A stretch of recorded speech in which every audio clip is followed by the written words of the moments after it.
ज्ञान विज्ञान हमने पढ़ा नहीं, ज्ञान विज्ञान का क्या अर्थ है? भगवान ने ज्ञान किसको कहा और गीता में विज्ञान, हमने इसकी क्या परिभाषा देखी? भगवान ने, जी उमा जी बताएं। भगवान को अनुभव करने को तो विज्ञान बताया है।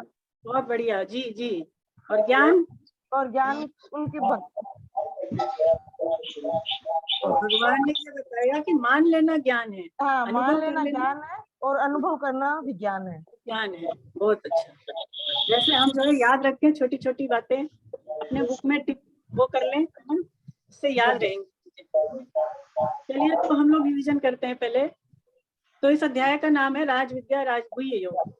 ना तो क्या हुआ था कि हम लोग जब 7वें अध्याय में थे, उसका तो नाम ही यही था ज्ञान विज्ञान योग। तो भगवान ने बहुत सारी बातें उस समय बताई, परंतु वो अध्याय में वो बातें पूरी नहीं हो पाई। 7वें अध्याय में क्यों नहीं पूरी हो पाई? क्योंकि देखिए भगवान ने जो अंतिम श्लोक बोला 7वें अध्याय में, उसमें 6 शब्दों का प्रयोग किया, हम सभी जानते हैं। तो अर्जुन के मन में जिज्ञासा हुई कि वो चीजें क्या हैं, और इसको लेकर के वो भगवान से प्रश्न करते हैं। तो इस कारण से जो पूरा 8वां अध्याय चला, भगवान ने फिर अर्जुन के प्रश्नों का उत्तर ही दिया, और उसके बाद पुनः भगवान उसी विषय पर आ जाते हैं जो उन्होंने 7वें अध्याय में रखा था। और गुप्त बातें, गोपनीय बातें इस अध्याय में भी भगवान हमें बताने जा रहे हैं। हमने क्या देखा? सबसे पहले भगवान अर्जुन से क्या बताते हैं कि ज्ञान विज्ञान है क्या। पुनः भगवान इसको बताते हैं कि ये सारा का सारा संसार श्री कृष्ण से ही उत्पन्न है।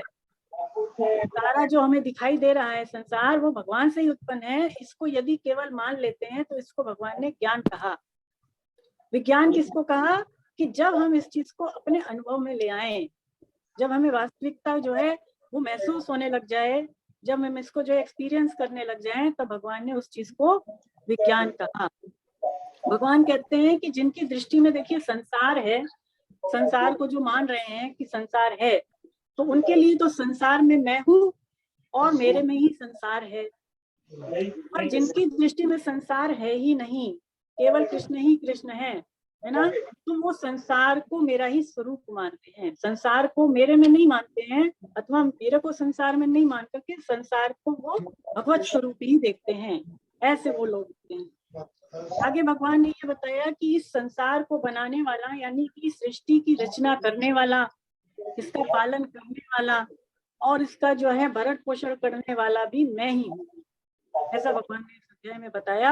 लेकिन भगवान ये भी कहते हैं कि मैं उन प्राणियों पर आश्रित नहीं हूँ, मैं उन पर डिपेंड नहीं हूँ, और वो प्राणी भी मेरे में स्थित नहीं है। भगवान क्या कहते हैं कि ना तो मैं उन प्राणियों में स्थित हूँ और ना तो वो प्राणी मेरे में स्थित है। क्यों ऐसा कहा भगवान ने? हमने इसका एग्जाम्पल लिया था ना, जैसे मिट्टी, तो मिट्टी से बने खिलौनों का मैंने आपको उदाहरण दिया कि मिट्टी से जो खिलौने होते हैं, तो जब वो नष्ट हो जाते हैं तब भी उनमें मिट्टी रहती है ना। और क्योंकि मिट्टी सदा रहती है पर खिलौने सदा नहीं रहते हैं। तो इसी तरह से मैंने उसकी विपरीत बात भी बताई।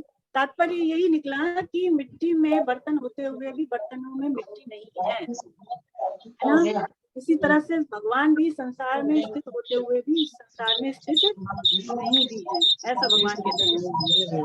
और आगे भगवान फिर ये बताते हैं कि जैसे वायु जो होती है वो आकाश से ही उत्पन्न होती है, आकाश में ही रहती है और आकाश में ही लीन हो जाती है ना। भगवान ने बताया ये एग्जाम्पल।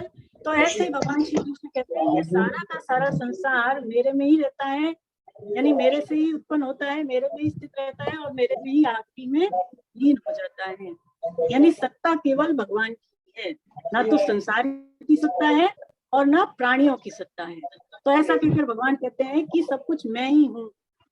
चाहे हम कितना ही संसार के साथ एकता मान लें, शरीर के साथ एकता मान लें, पर भगवान कहते हैं कि तुम मेरे से अलग नहीं हो सकते, क्योंकि तुम मेरे ही अंश हो, ममे वांशो जीव लोके।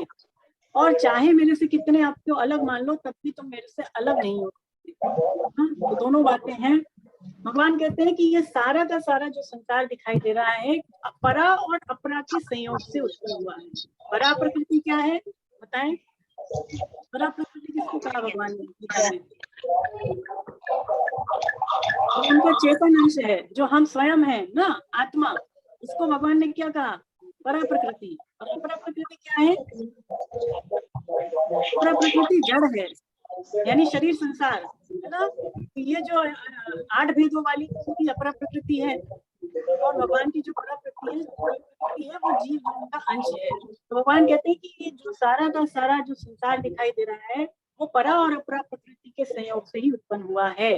लेकिन इन दोनों के मालिक, इन दोनों के कर्ता धर्ता केवल श्री कृष्ण हैं।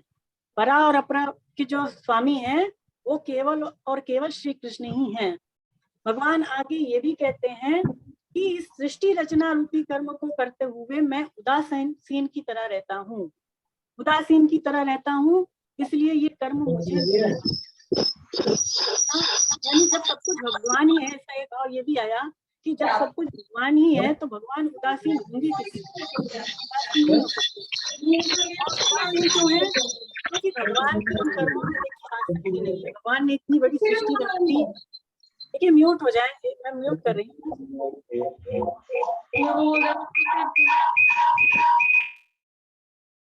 हाँ, तो भगवान ने इतनी बड़ी सृष्टि बना दी लेकिन भगवान ने इसमें आसक्ति नहीं रखी, भगवान ने इसमें कोई फल की इच्छा नहीं रखी, तो भगवान इसमें अनासक्ति ही रहे ना, अकर्ता ही रहे। तो भगवान हमें शिक्षा दे रहे हैं, मानिए कि अगर हम भी ऐसे ही कर्म करें संसार में कि हम उससे आसक्ति ना करें, फलों की इच्छा ना करें, तो हम भी क्या हो जाएंगे, हम भी इनसे निर्लिप्त हो जाएंगे, इन कर्मों से हम छूट जाएंगे, है ना, अकर्ता हो जाएंगे। तो ऐसी शिक्षा भगवान हमें देते हैं। आगे भगवान ये भी बताते हैं कि जो मूर्ख मनुष्य होते हैं, बेसमझ मनुष्य होते हैं, वो मुझे साधारण मनुष्य की तरह मानते हैं। साधारण मनुष्य मान करके यानी ये तो केवल हमारे जैसे ही हैं, जैसे हम जन्मते मरते हैं ऐसे भगवान का भी जन्म होता है, भगवान भी इसी तरह से मरते हैं, शरीर पर आश्रित है ऐसा वो भगवान को मानते हैं, है ना। और ऐसे लोग भगवान की अवज्ञा कर देते हैं। अवज्ञा क्या मतलब? भगवान जो कहते हैं भगवान के कार्यों के विपरीत कार्य करते हैं, जो वो चाहते हैं वो उसके उल्टा चलते हैं भगवान से, है ना। ऐसे जो मनुष्य होते हैं वो आसुरी, राक्षसी और मोहिनी, भगवान ने 3 तरह के नाम लिए, आसुरी, राक्षसी और मोहिनी प्रवृत्ति वाले। जिसका विस्तार पूर्वक वर्णन जो भगवान करेंगे वो 16वें अध्याय में। और उसके बाद भगवान ने क्या बताया? दैवी संपत्ति वाले मनुष्य जो होते हैं वो भगवान को ही सारे प्राणियों का आदि और अविनाशी जान करके और केवल उनका ही भजन करते हैं। दैवी संपत्ति मतलब जिसमें भगवान की गुण है, भगवान की जो अच्छी क्वालिटीज है, जो जिसमें प्रकट हो रही हैं, वो दैवी संपत्ति। या फिर ऐसा कह लें जो भगवान की तरफ चलते हैं, जो भगवान को ही अपना मानते हैं, वो सारे दैवी संपत्ति वाले मनुष्य। और जो भगवान के विपरीत चलते हैं वो आसुरी प्रवृत्ति वाले मनुष्य, है ना। तो दैवी संपत्ति वाले मनुष्य भगवान क्या कहते हैं कि वो मेरी प्रेम पूर्वक उपासना करते हैं, प्रेम पूर्वक वो कीर्तन करते हैं, नमस्कार करते हैं, है ना। ऐसा उनमें जो कुछ भी करते हैं वो मेरे लिए ही करते हैं। तो ऐसे मनुष्य जो होते हैं अंततः वो भगवान को ही प्राप्त। तो आगे अब हम देखेंगे भगवान और क्या बताने जा रहे हैं, उपासनाओं के बारे में, कर्मों के बारे में क्या बताने जा रहे हैं, वो अब हम जो है आगे के श्लोकों में देखेंगे। हाँ, तो चलिए अब हम लोग शुरू करें। हम लोग आज 15वें श्लोक से लेंगे। तो 15वें श्लोक का वाचन करें। सबसे पहले देखिए जिन साधकों ने नाम भेजे हैं उनके मैं नाम लिखती हूँ, तो वो पढ़ें श्लोकों को। सबसे पहले उषा कुमार जी।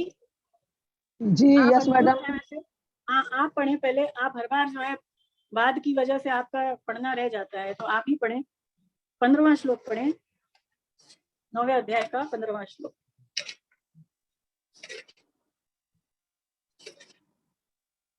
हरे कृष्णा। मेरी आवाज पहुंच रही है मैडम? हाँ, आपकी आवाज आ रही है, पहुंच रही है जी। हरे कृष्णा।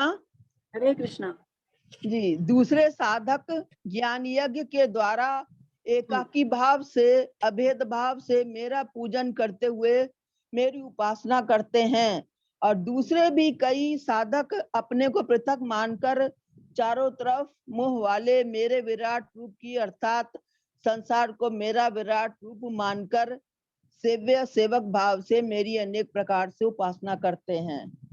हरे कृष्ण। हरे कृष्णा। हरे कृष्णा।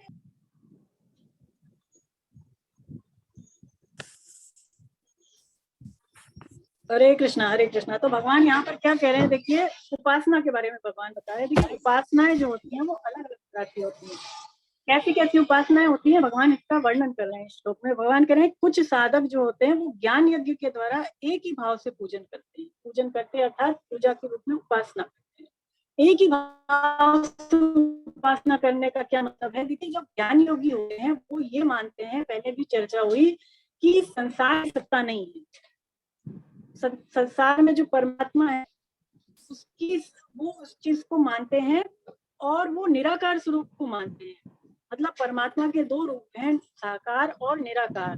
तो ये मानते हैं कि ये संसार परमात्मा के निराकार स्वरूप से व्याप्त है, और वो ये मानते हैं कि भगवान ही जो है हम सबके अंदर विराजमान है, यानी कि हम शरीर नहीं है, हम आत्मा है। ऐसा वो इस बात को जो है एक्सेप्ट करते हैं, जो ज्ञान के पथ पर चलते हैं, है ना। और वास्तविकता भी यही है कि हम संसारी नहीं है, हम जो है वस्तुतः शरीरी है, मतलब आत्मा है। और ज्ञान योगी जो है इस बात को मान करके भगवान की उपासना करता है। पूजन करते हुए मेरी उपासना करने का क्या भाव है? स्वामी जी समझाते हैं कि परमात्मा के निर्गुण निराकार स्वरूप की विवेक पूर्वक उपासना करना, अथवा परमात्मा का भीतर से आदर भाव होना कि उनकी ही पूजन करते हुए उपासना करना, ऐसा वो भाव इसके बारे में देते हैं। भगवान यहाँ कहते हैं कि कुछ और जो साधक होते हैं वो पृथक मान करके अपने को और चारों तरफ से मुख वाले विराट स्वरूप की, अर्थात संसार में संसार को मेरा स्वरूप मान करके मेरी उपासना करते हैं। तो ये वाली जो बात आई, दूसरी वाली, ये कर्म योगी के लिए आई। पहली वाली जो बात आई वो तो ज्ञान योगी के लिए आई, और इसी श्लोक में जो दूसरी बात भगवान कर रहे हैं कर्म योगी के लिए।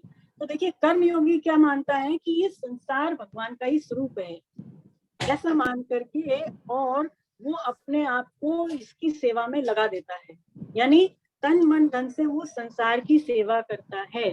तो इस तरह से वो कर्मों के द्वारा, सेवा के द्वारा भगवान की उपासना ही करता है ना। इस तरह से वो भगवान की सेवा ही करता है, संपूर्ण प्राणियों की सेवा करके। फिर भगवान कहते हैं कि कई और जो होते हैं वो सेव्य सेवक भाव से मेरी उपासना करती हैं। सेव्य सेवक भाव का यही है कि जो कर्मयोगी सेवा भाव से उपासना कर रहे हैं, और भी कई देखिए अलग तरह के साधक होते हैं, उपासक होते हैं।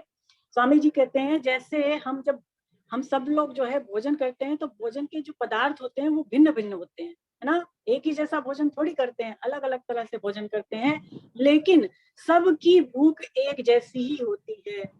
और भूख जब मिट जाती है तो तृप्ति भी सबकी एक जैसी ही होती है।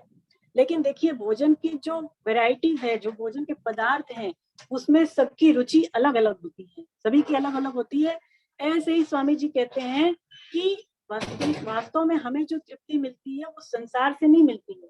मिलती किससे है? केवल परमात्मा से, है ना। संसार से तृप्ति नहीं मिल करके केवल भगवान से ही तृप्ति मिलती है। लेकिन अपनी अपनी जो योग्यता है, अपनी अपनी जो श्रद्धा है, अपनी अपनी जो समझ है, उसके अनुसार भगवान कहते हैं कि उपासनाएं भी अलग अलग हो जाती हैं। उपासनाएं फिर अलग हो जाती हैं, क्योंकि हर एक का जो है, किसी में श्रद्धा है, किसी का किसमें भाव है, इस प्रकार से उपासनाएं अलग अलग हैं। लेकिन वस्तुतः जो भी उपासना है वो मेरी ही उपासना है, ऐसा इसका भाव है इस श्लोक।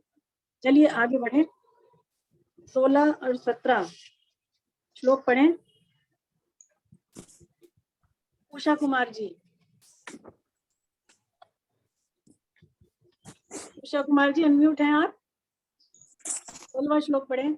आप म्यूट हो गए, अपने आप को अनम्यूट करें।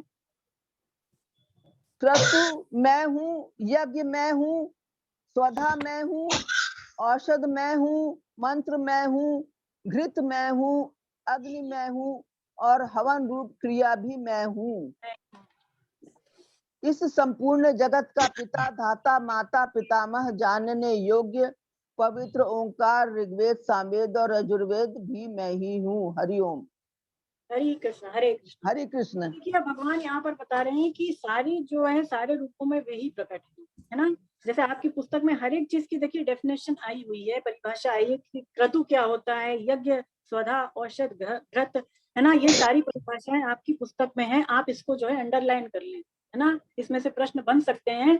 तो जो आपको, जैसे क्रतु का क्या परिभाषा है, स्वधा है, इसी तरह से सारी चीजों को आप अंडरलाइन कर लें। इसकी एक एक परिभाषा हम नहीं लेंगे। इसका जो निष्कर्ष निकल के आ रहा है कि वास्तव में सब कुछ कृष्ण ही है ना। स्वामी जी दृष्टांत देते हैं कि जैसे हम पूजा करते हैं, तो पूजा करने रूपी जो क्रिया है, इसके अलावा जो पूजा करने वाला पूजक है, इसके अलावा जो पूज्य है, यानी जिसकी हम पूजा कर रहे हैं, और इसके अलावा जो पूजा की सामग्री है वो सारी की सारी समझिए केवल भगवान है ना। चारों चीजें मतलब केवल एक कृष्ण ही है। स्वामी जी कहते हैं कि जैसे मान लीजिए कोई गंगा जल से गंगा जी का ही पूजन करे, गंगा जल से गंगा जी का ही पूजन करे, है ना। दीपक से कोई सूर्य का पूजन करे और पुष्पों से कोई पृथ्वी का पूजन करे, तो ऐसे ही भगवान की वस्तु से भगवान की पूजा होती है। वस्तुतः सब में केवल भगवान ही भगवान है और कुछ नहीं है। भगवान जैसे कह रहे हैं कि इस जगत का पिता धाता माता पितामह गति भरता प्रभु साक्षी निवास आश्रय सुहृद उत्पत्ति प्रलय स्थान निधान अविनाशी बीज भी मैं ही। तो देखिए इसका भी सब परिभाषा आई हुई है पुस्तक में कि वस्तुतः भगवान ने गति किसको कहा है, यानी हम सबकी जो गति है वो एक परम श्री कृष्ण ही है ना। सारे जीव जाकर के नहीं मिलते हैं, ऐसी हम उनकी ही गति है। भर्ता मतलब पालन पोषण करने वाले, है ना। साक्षी यानी परमात्मा हम सबके अंदर अंतर्यामी रूप से विराजमान है, वो साक्षी हैं। निवास यानी कि महासर्ग के समय देखिए सारे के सारे प्राणी जो है वो उनमें ही स्थित रहते हैं। महासर्ग के समय हम किसमें रहते हैं, भगवान में ही। ऐसे भगवान ही हमारे निवास हैं और भगवान ही हमारे सुयद हैं। सुयद हम सभी समझते हैं, आश्रय भी हैं। और भगवान कह रहे हैं कि उत्पत्ति प्रलय और स्थान, स्थान मतलब जब महाप्रलय आती है तो महाप्रलय के समय सारे के सारे जीव भगवान में ही स्थित हो जाते हैं, भगवान में ही लीन हो जाते हैं। ऐसे भगवान सबके स्थान भी हैं, है ना। ऐसे ही वो निधान भी हैं। और भगवान कह रहे हैं कि अविनाशी बीज भी मैं ही हूँ। अविनाशी बीज भगवान ने क्यों कहा, देखिए भगवान ने इतनी सारी सृष्टियां बना दी, अब तक बहुत सारी सृष्टि भगवान ने रचना कर दी, लेकिन भगवान में कभी कोई परिवर्तन नहीं आया। भगवान तो सदैव वैसे के वैसे ही हैं ना। तो इसीलिए भगवान कहते हैं अव्यय बीज हूँ। स्वामी जी कहते हैं कि संसारी जो बीज होता है देखिए वो तो वृक्ष से पैदा होता है। संसारी बीज किससे उत्पन्न होता है, पेड़ से, और वो फिर नष्ट भी हो जाता है। ऐसा तो नहीं है वो सदैव रहेगा उसी तरह। लेकिन भगवान कह रहे हैं मानिए कि ये दोष मेरे में नहीं है, मैं अनादि हूँ और मैं अव्यय हूँ। अव्यय के मतलब कि चाहे उसमें कितने ही भगवान बना लें खर्च कर लें पर वो खर्च होता नहीं है, वो एज इट इज बना का बना रहता है। तो ऐसे भगवान अपने आप को अव्यय कहते हैं। चलिए आगे बढ़े, 19वां पढ़े जी। उषा जी। हाँ जी। हे अर्जुन, मैं ही सूर्य रूप से तपता हूँ, मैं ही जल को ग्रहण करता हूँ और फिर उस जल को मैं ही वर्षा रूप से बरसा देता हूँ। और तो क्या कहूँ, अमृत और मृत्यु तथा सत्य और असत भी मैं ही हूँ। हरे कृष्णा हरे कृष्णा। हरे कृष्णा। तो देखिए यहाँ पर सूर्य का भगवान उदाहरण दे रहे हैं ना। सूर्य का एग्जाम्पल क्यों देते हैं, स्वामी जी समझाते हैं कि देखिए सूर्य से ही हम सबका जीवन है। अगर सूर्य ना हो तो बताएं क्या हम सब जी सकेंगे, नहीं जी सकेंगे। तो सूर्य क्या करते हैं, सूर्य देवता की पृथ्वी में जो कुछ भी अशुद्ध चीजें होती है देखिए वो उसका शोषण कर लेते हैं। हमारी जो पृथ्वी पर जो कुछ भी अशुद्ध चीजें हैं भगवान उसको सूर्य रूप से उसका शोषण कर लेते हैं। इसके अलावा बहुत सारी देखिए पृथ्वी पर जड़ी बूटियां हैं, औषधियां मानी गई हैं। पहले तो जड़ी बूटियों से ही इलाज होता था, है ना। तो औषधियों में भी देखिए जहरीला तत्व होता है। औषधियों में जड़ी बूटियों में भी जहरीले पदार्थ होते हैं, तो भगवान उसका भी शोषण करते हैं। और पृथ्वी किसमें है, जल में ही है। तो पृथ्वी का जो जलीय भाग है भगवान कहते हैं उसमें जो अपवित्रता है भगवान उसको भी जो है सुखा देते हैं। अपवित्र चीज को भगवान उसमें भी सुखा देते हैं। तो इस तरह से जो है भगवान ही हमारे को निरोगता प्रदान करते हैं। श्री कृष्ण ही सबको अलग अलग रूपों से निरोगता प्रदान करते हैं। जैसे कि भगवान उस जल को सुखा करके फिर क्या करते हैं, मीठा और निर्मल बना करके हम सब प्राणियों के हित के लिए वर्षा रूप से उसको बरसा देते हैं। भगवान कह रहे हैं ना यहाँ पे कि मैं उसको वर्षा रूप से बरसा देता हूँ। तो उस जल को भगवान ग्रहण करते हैं और उसको वर्षा के रूप में स्वयं बरसा देते हैं। स्वामी जी कहते हैं कि वर्षा को ग्रहण, देखिए सूर्य रूप से जल को ग्रहण करना और उसको वर्षा के रूप में बरसा देना, ये दोनों विपरीत चीजें हैं। लेकिन फिर भी भगवान हमारे हित के लिए ऐसा करते हैं। यानी जल रूप से ग्रहण होने वाले भी भगवान हैं और वर्षा रूप से बरसने वाले भी भगवान ही हैं। ऐसे भगवान का कहने का इसमें भाव है ना। तो सूर्य में जैसे भगवान ने पहले भी पिछले अध्याय में कहा कि सूर्य का जो प्रकाश है वो मेरे से ही है। सूर्य में जो प्रकाश है वो सूर्य का नहीं है, प्रत्युत वो मेरे से ही है ना। तो इसका मतलब ये है कि सूर्य देवता में भी जो है श्री कृष्ण ही, सूर्य देवता भगवान से अलग नहीं है। भगवान यहाँ पर कह रहे हैं कि अमृत और मृत्यु भी मैं ही।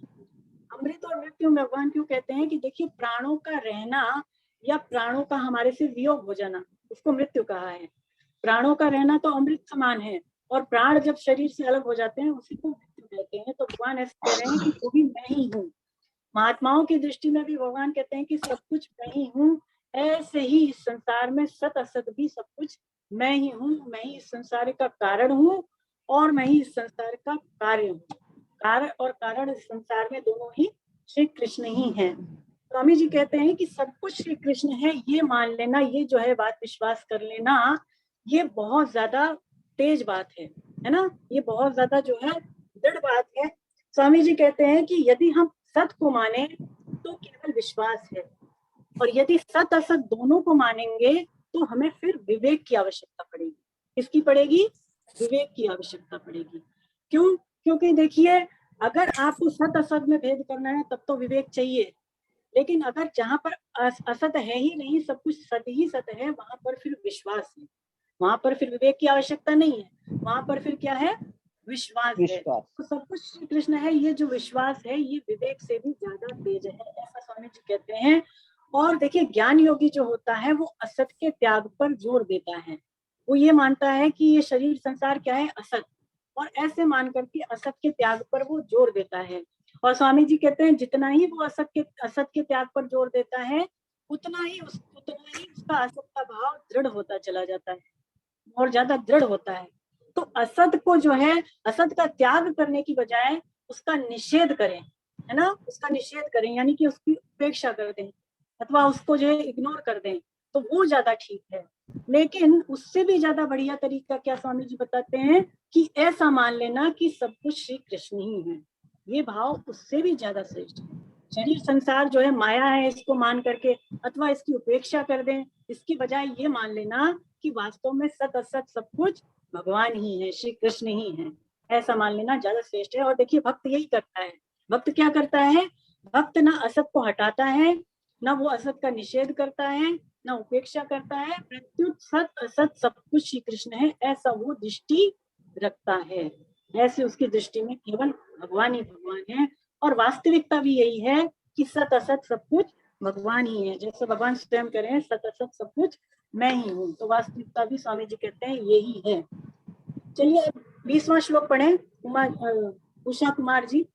हाँ जी, तीनों, हरे कृष्ण। नहीं, आप 20वां ही पढ़े बस, है ना, 21वां फिर तीनों वेदों में कहे हुए सकाम अनुष्ठान को करने वाले और सोमरस को पीने वाले जो पाप रहित मनुष्य यज्ञों के द्वारा इंद्र रूप से मेरा पूजन करके स्वर्ग प्राप्ति की प्रार्थना करते हैं, वे पुण्यों के फलस्वरूप पवित्र इंद्रलोक को प्राप्त करके वहां स्वर्ग के देवताओं के दिव्य भोगों को भोगते हैं। वे उस विशाल स्वर्गलोक के भोगों को भोगकर पुण्यशील होने पर मृत्युलोक में आ जाते हैं। इस प्रकार तीनों वेदों में कहे हुए सकाम धर्म का आश्रय लिए हुए भोगों की कामना वाले मनुष्य आवागमन को प्राप्त होते हैं। हरे कृष्णा। हरे कृष्णा हरे कृष्णा। तो देखिए, भगवान अब कह रहे हैं कि जो सकाम भाव से उपासना करते हैं कि उनका क्या परिणाम होता है, वो आगे भगवान तीनों श्लोकों में बताएंगे।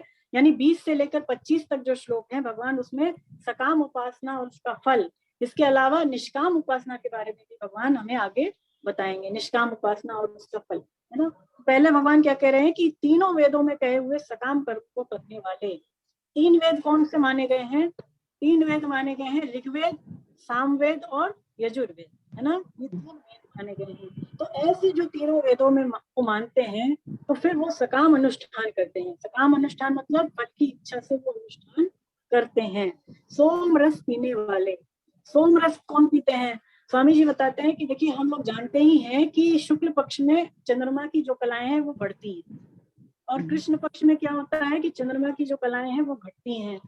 तो देखिए, जब शुक्ल पक्ष के 15 दिन होते हैं तो सोम लता नाम की एक लता होती है, तो उसमें 15 दिन तक तो उसके पत्ते निकलते हैं, और बाकी के जो 15 दिन होते हैं शुक्ल पक्ष मान लीजिए, तो उसमें उसके पत्ते झड़ जाते हैं। तो जो लोग वेद का पाठ करते हैं, वैदिक अनुष्ठान करते हैं, तो वो सोम लता के रस को, वेदों के मंत्रों को पढ़ करके पीते हैं। इसीलिए कहा है कि सोम रस पीने वाले, यानी कि वैदिक मंत्रों का उच्चारण करके और उस सोम रस को पीते हैं, उससे उनको बहुत अधिक लाभ मिलता है। मतलब उससे बहुत सारी उनकी जो है बाधाएं दूर होती है, इस तरह वो करते हैं और वो इंद्रलोक को प्राप्त करके देवताओं के दिव्य भोगों को भोगते हैं।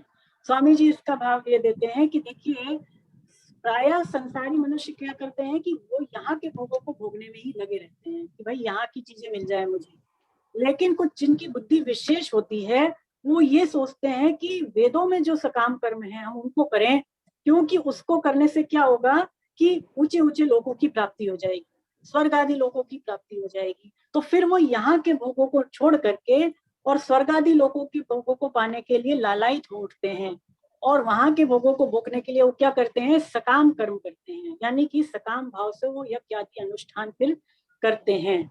स्वामी जी कहते हैं कि वैदिक रीति के अनुसार, पौराणिक रीति के अनुसार फिर वो अनुष्ठान करते हैं, सकाम भाव से करते हैं, और फिर क्या होता है, देवताओं के लोगों के वो अधिकारी बन जाते हैं, यानी स्वर्ग आदि लोगों पर फिर उनका अधिकार हो जाता है, और वहां पर वो लोग जाते हैं ऐसे सकाम करने वाले योगी जो होते हैं, और वहां पर देवताओं के दिव्य भोगों को वो भोगते हैं। लेकिन कब तक भोगते हैं, जब तक उनके पुण्य रहते हैं, है ना। और फिर बाद में पुण्य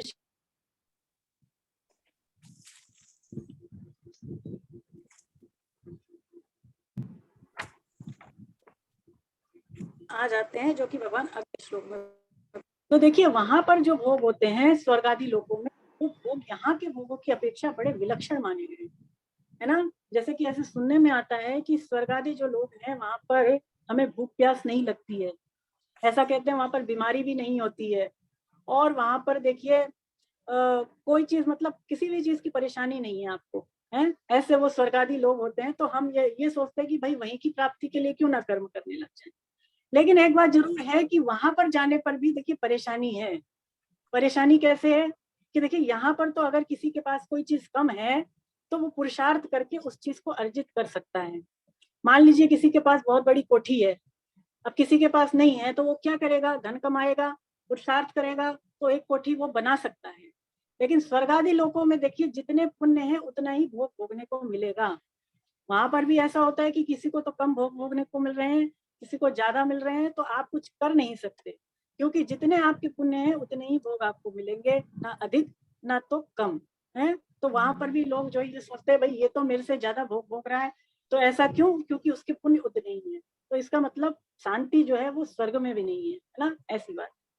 भगवान क्या कह रहे हैं अगले श्लोक में, 21वें श्लोक में पढ़े। 22वें श्लोक में, हाँ 22वें श्लोक। जो अनन्य भक्त मेरा चिंतन करते हुए मेरी भली भांति उपासना करते हैं, मुझ में निरंतर लगे हुए उन भक्तों का योगक्षेम मैं वहन करता हूँ। तो 21वें श्लोक में जैसे भगवान ने हरे बताया कि कृष्ण। वो जो, हरे कृष्ण हरे कृष्ण, 21वें श्लोक में जैसे भगवान ने बताया कि पुण्य रहने तक वो वहां रहते हैं और पुण्य क्षीण होने पर वो वापस संसार में आ जाते हैं, है ना। और उसके बाद 22वें श्लोक में भगवान कह रहे हैं कि जो अनन्य भक्त मेरा चिंतन करते हुए मेरी उपासना करते हैं उनका योगक्षेम मैं वहन करता हूँ। अनन्य भक्त, अनन्य की बात पहले भी आई थी। अनन्यता का क्या अर्थ है, स्वामी जी इसका अर्थ देते हैं कि देखने सुनने और समझने में जो भी आ रहा है वो सब ये मान लें कि वो भगवान का ही स्वरूप है। देखने सुनने और समझने में हमें जो कुछ भी आ रहा है वो कृष्ण का ही स्वरूप है, और ऐसा मान लें कि संसार में जो भी परिवर्तन हो रहा है इसमें वो सारी कृष्ण की लीला है, वो सारी क्या है, भगवान की ही लीला है। ऐसा जो दृढ़ता पूर्वक मान लेता है, इसको स्वीकार कर लेता है, तो स्वामी जी कहते हैं कि फिर उसकी कृष्ण के सिवाय कहीं भी महत्व नहीं रह जाती, उसकी कृष्ण के सिवाय कहीं भी जो है लगाव फिर नहीं रह जाता। नहीं रहेगा। और दूसरा भाव स्वामी जी देखते हैं कि साधक का साधन, धन और साध्य केवल और केवल कृष्ण ही होते हैं। क्या क्या चीजें, साधन, धन और साध्य केवल श्री कृष्ण ही माने गए हैं, अर्थात उसके लिए सब कुछ भगवान ही है ना। तो ये सोचता है भक्त, साधक क्या सोचता है कि मुझे तो केवल कृष्ण के ही शरण होना है, उन्हीं की प्राप्ति के लिए साधन करना है और उन्हीं की प्राप्ति भी मुझे करनी है। तो ऐसी जिसकी सोच हो जाए, ऐसा जिसका भाव हो जाए, वो भगवान का अनन्य भक्त कहलाता है। भगवान कह रहे हैं कि ऐसे भक्तों का योगक्षेम मैं वहन करता हूँ। योगक्षेम क्या होता है, वो योगक्षेम समझे कि देखिए योग का अर्थ होता है कि अप्राप्त वस्तु की प्राप्ति करा देना। कोई चीज आपके पास नहीं है, उसको यदि कोई प्राप्त करा दे तो वो योग कहलाता है। और क्षेम का अर्थ है कि जो चीजें हमें मिल गई हैं, प्राप्त वस्तुओं की रक्षा करना, वो क्षेम कहलाता है।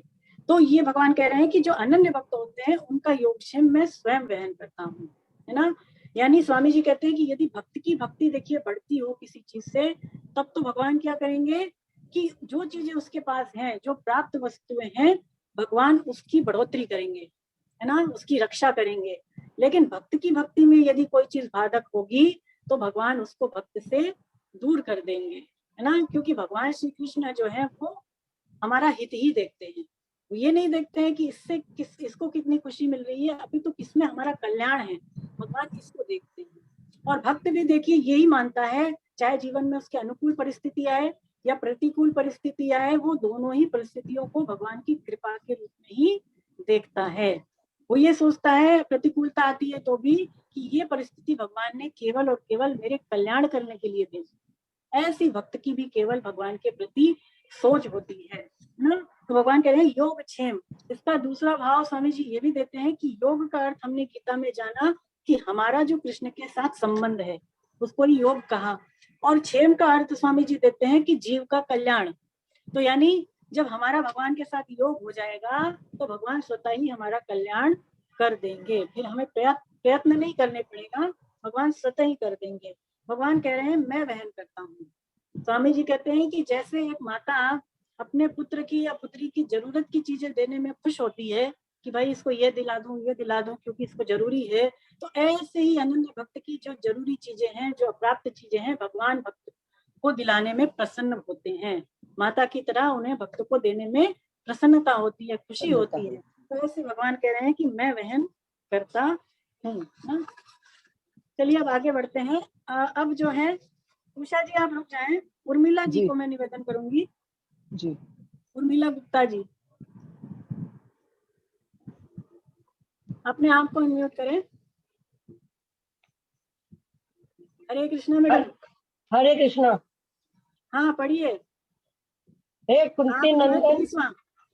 हाँ, हे कुंती नंदन, जो भी भक्त मनुष्य श्रद्धा पूर्वक अन्य देवताओं का पूजन करते हैं वे भी मेरा ही पूजन करते हैं, पर करते हैं अविधि पूर्वक, अर्थात देवताओं को मुझसे अलग मानते हैं। क्योंकि संपूर्ण यज्ञों का भोक्ता और स्वामी मैं ही हूँ, परंतु वे मुझे तत्व से नहीं जानते, इसी से उनका पतन होता है। हरे कृष्णा। हरे कृष्णा। यानी आपने 23 और 24वां दोनों पढ़ दिया। चलिए इसको दोनों को ही समझते हैं। हरे कृष्ण।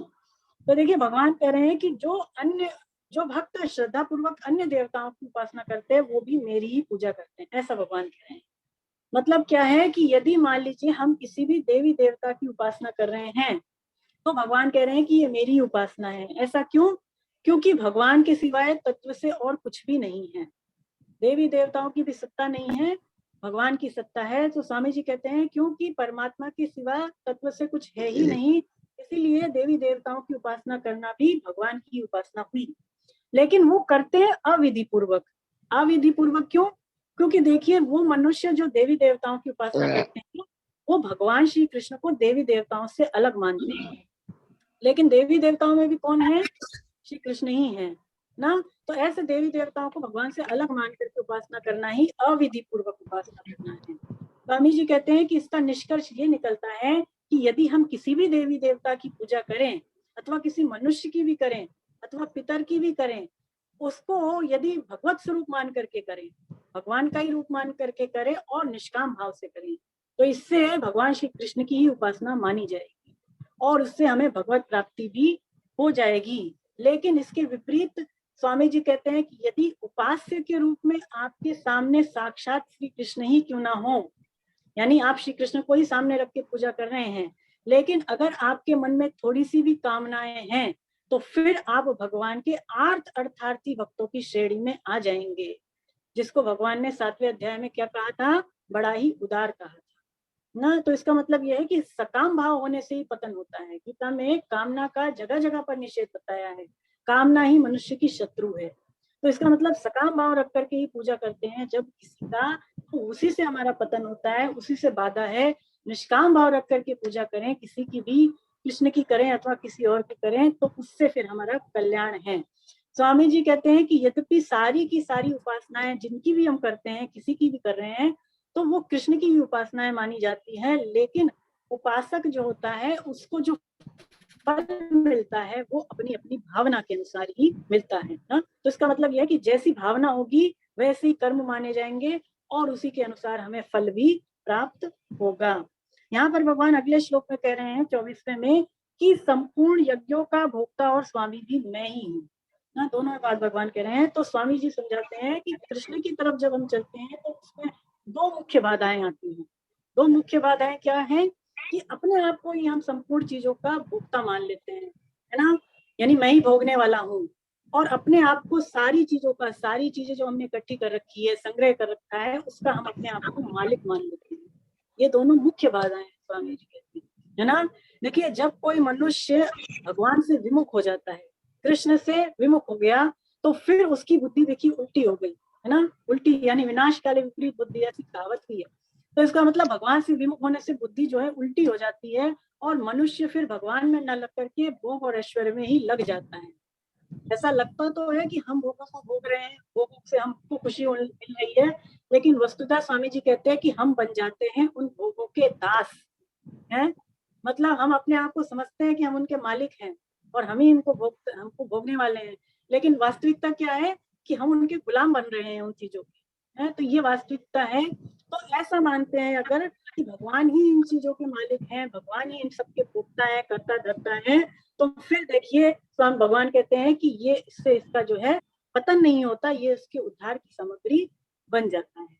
यानी कि जीव जब भगवान श्री कृष्ण के प्रति महत्व बुद्धि रखता है, संसारी चीजों को भगवान का मान करके उन्हीं की सेवा में लगाता है, तो फिर क्या होता है कि वो चीजें उसके कल्याण की सामग्री बन जाती है ना। स्वामी जी कहते हैं कि पुनः चेत आने पर, यानी कि संसारी मनुष्य के अंदर जब चेत आ जाता है तो वो फिर से भगवान में लग जाता है। हो सकता है बीच में वो भोगों में लग जाए, लेकिन जब चेत आ जाए तो वो फिर से कृष्ण में लग जाता है और वो ठीक रास्ते पर आ जाता है। भगवान का भोक्ता बनना क्या है, स्वामी जी समझाते हैं भोक्ता बनने के बारे में कि देखिए, भगवान ही सारी चीजों के मालिक हैं। जैसे कि 7वें अध्याय में ये भी चर्चा हुई थी कि सब कुछ वासुदेव ही है, वासुदेव सर्वमिति, है ना। ऐसी बात पहले भी हुई थी, और यहाँ पर इस अध्याय में भी भगवान ने ये कह दिया कि सत असत मैं ही हूँ, सब कुछ श्री कृष्ण ही है, ऐसा भगवान ने इसमें भी कहा। तो इसका तात्पर्य यही हुआ कि यदि हम किसी भी देवी देवता के लिए देखिए यदि यज्ञ कर रहे हैं तो इससे किसको पुष्टि मिल रही है, केवल श्री कृष्ण को ही मिल रही है। मान लीजिए हम किसी की भी सेवा कर रहे हैं, अपने घर परिवार की किसी मेंबर की सेवा कर रहे हैं या किसी बाहरी व्यक्ति की सेवा कर रहे हैं, तो वो किसकी सेवा हो रही है, वो भगवान की सेवा हो रही है एक प्रकार से, है ना। और यदि मान लीजिए स्वामी जी कहते हैं कि हम मान लीजिए किसी का अभाव दूर कर रहे हैं, किसी के पास कोई चीज नहीं है और हम उसको उपलब्ध करा रहे हैं, हम उसको दान दे रहे हैं, तो किसका अभाव दूर हो रहा है, वो भगवान श्री कृष्ण का ही एक प्रकार से अभाव दूर हो रहा है ना। इसका मतलब तप भी करना क्या है, भगवान को ही संतुष्ट करना, भगवान को ही शांति देना। तात्पर्य ये निकलता है कि अलग अलग रूपों से सब कुछ ग्रहण कर लेना ही भगवान का भोक्ता बनना है। अलग अलग रूपों में भगवान ही सब कुछ ग्रहण करने वाले हैं, ऐसा हम मान सकते हैं। लेकिन एक बात जरूर है, इसमें ध्यान देने वाली बात यह है कि निषिद्ध क्रिया को हम भगवान के अर्पण नहीं कर सकते। निषिद्ध क्रिया मतलब जैसे कि चोरी रूपी क्रिया, है ना। तो अगर हम ये सोचे भगवान को अर्पण कर दे तो फिर ये इसमें गड़बड़ है, क्योंकि भगवान उसको तो नहीं भोगेंगे। भगवान जो है शुभ कर्मों के तो भोक्ता है, लेकिन अशुभ कर्मों के भोक्ता नहीं है। क्यों? क्योंकि अगर भगवान को अशुभ कर्म का भोक्ता मान लेंगे, अशुभ कर्म को भी भगवान के अर्पण कर देंगे, तो स्वामी जी कहते हैं कि फिर भगवान हमें उस रूप में मिलेंगे। इसकी चर्चा पहले हुई, है ना। यानी कि भगवान के यहाँ का यह नियम है कि हम जो कुछ भी उन्हें देंगे तो उसका फल अनंत गुना होकर के मिलेगा। तो भगवान फिर किस में मिलेंगे, अलग दंड के रूप में मिलेंगे हमें ना। तो इसलिए वो जो है वो क्रियाओं को हम भगवान के उसका भोक्ता नहीं मान सकते हैं। भगवान कह रहे हैं कि मैं स्वामी भी हूँ। स्वामी कैसे हैं, स्वामी जी कहते हैं कि भगवान की दो प्रकृतियां हैं, कौन कौन सी, परा और अपरा। ये चर्चा पहले भी हुई, परा और अपरा, और भगवान ही इनके वास्तविक मालिक हैं, दोनों ही प्रकृतियों के। क्यों मालिक है? क्योंकि भगवान अपनी परा और अपरा प्रकृति में चाहे जैसा बदलाव कर सकते हैं, वो इसमें स्वतंत्र हैं, है ना। लेकिन मनुष्य भी ऐसा सोचता है कि जो चीजें उसके पास उपलब्ध है वो उनका भोक्ता बनने में, उनको भोगने में स्वतंत्र है। लेकिन ऐसी सच्चाई नहीं है, देखिए, है ना। हम सोच लें कि हमारे पास जो भी भोग वाली चीजें हैं हम उनको भोग लेंगे, तो क्या भोग सकते हैं बताएं? नहीं भोग सकते।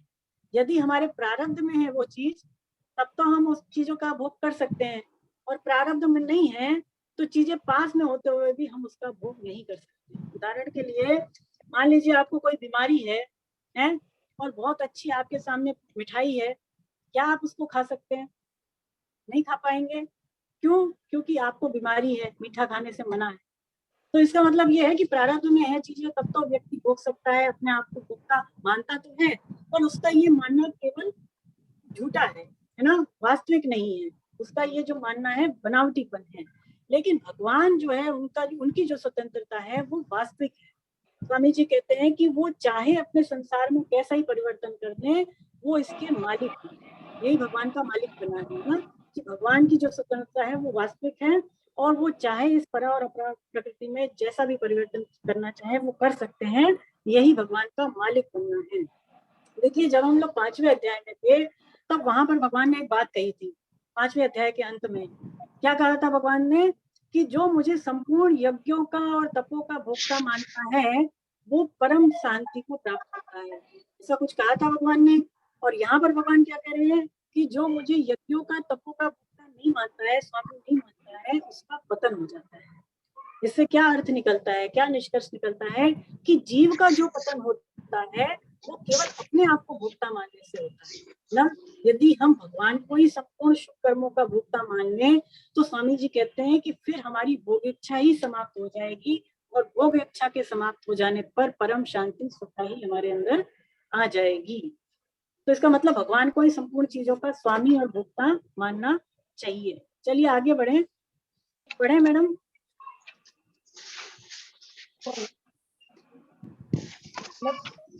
मैं पढ़ूं मैडम?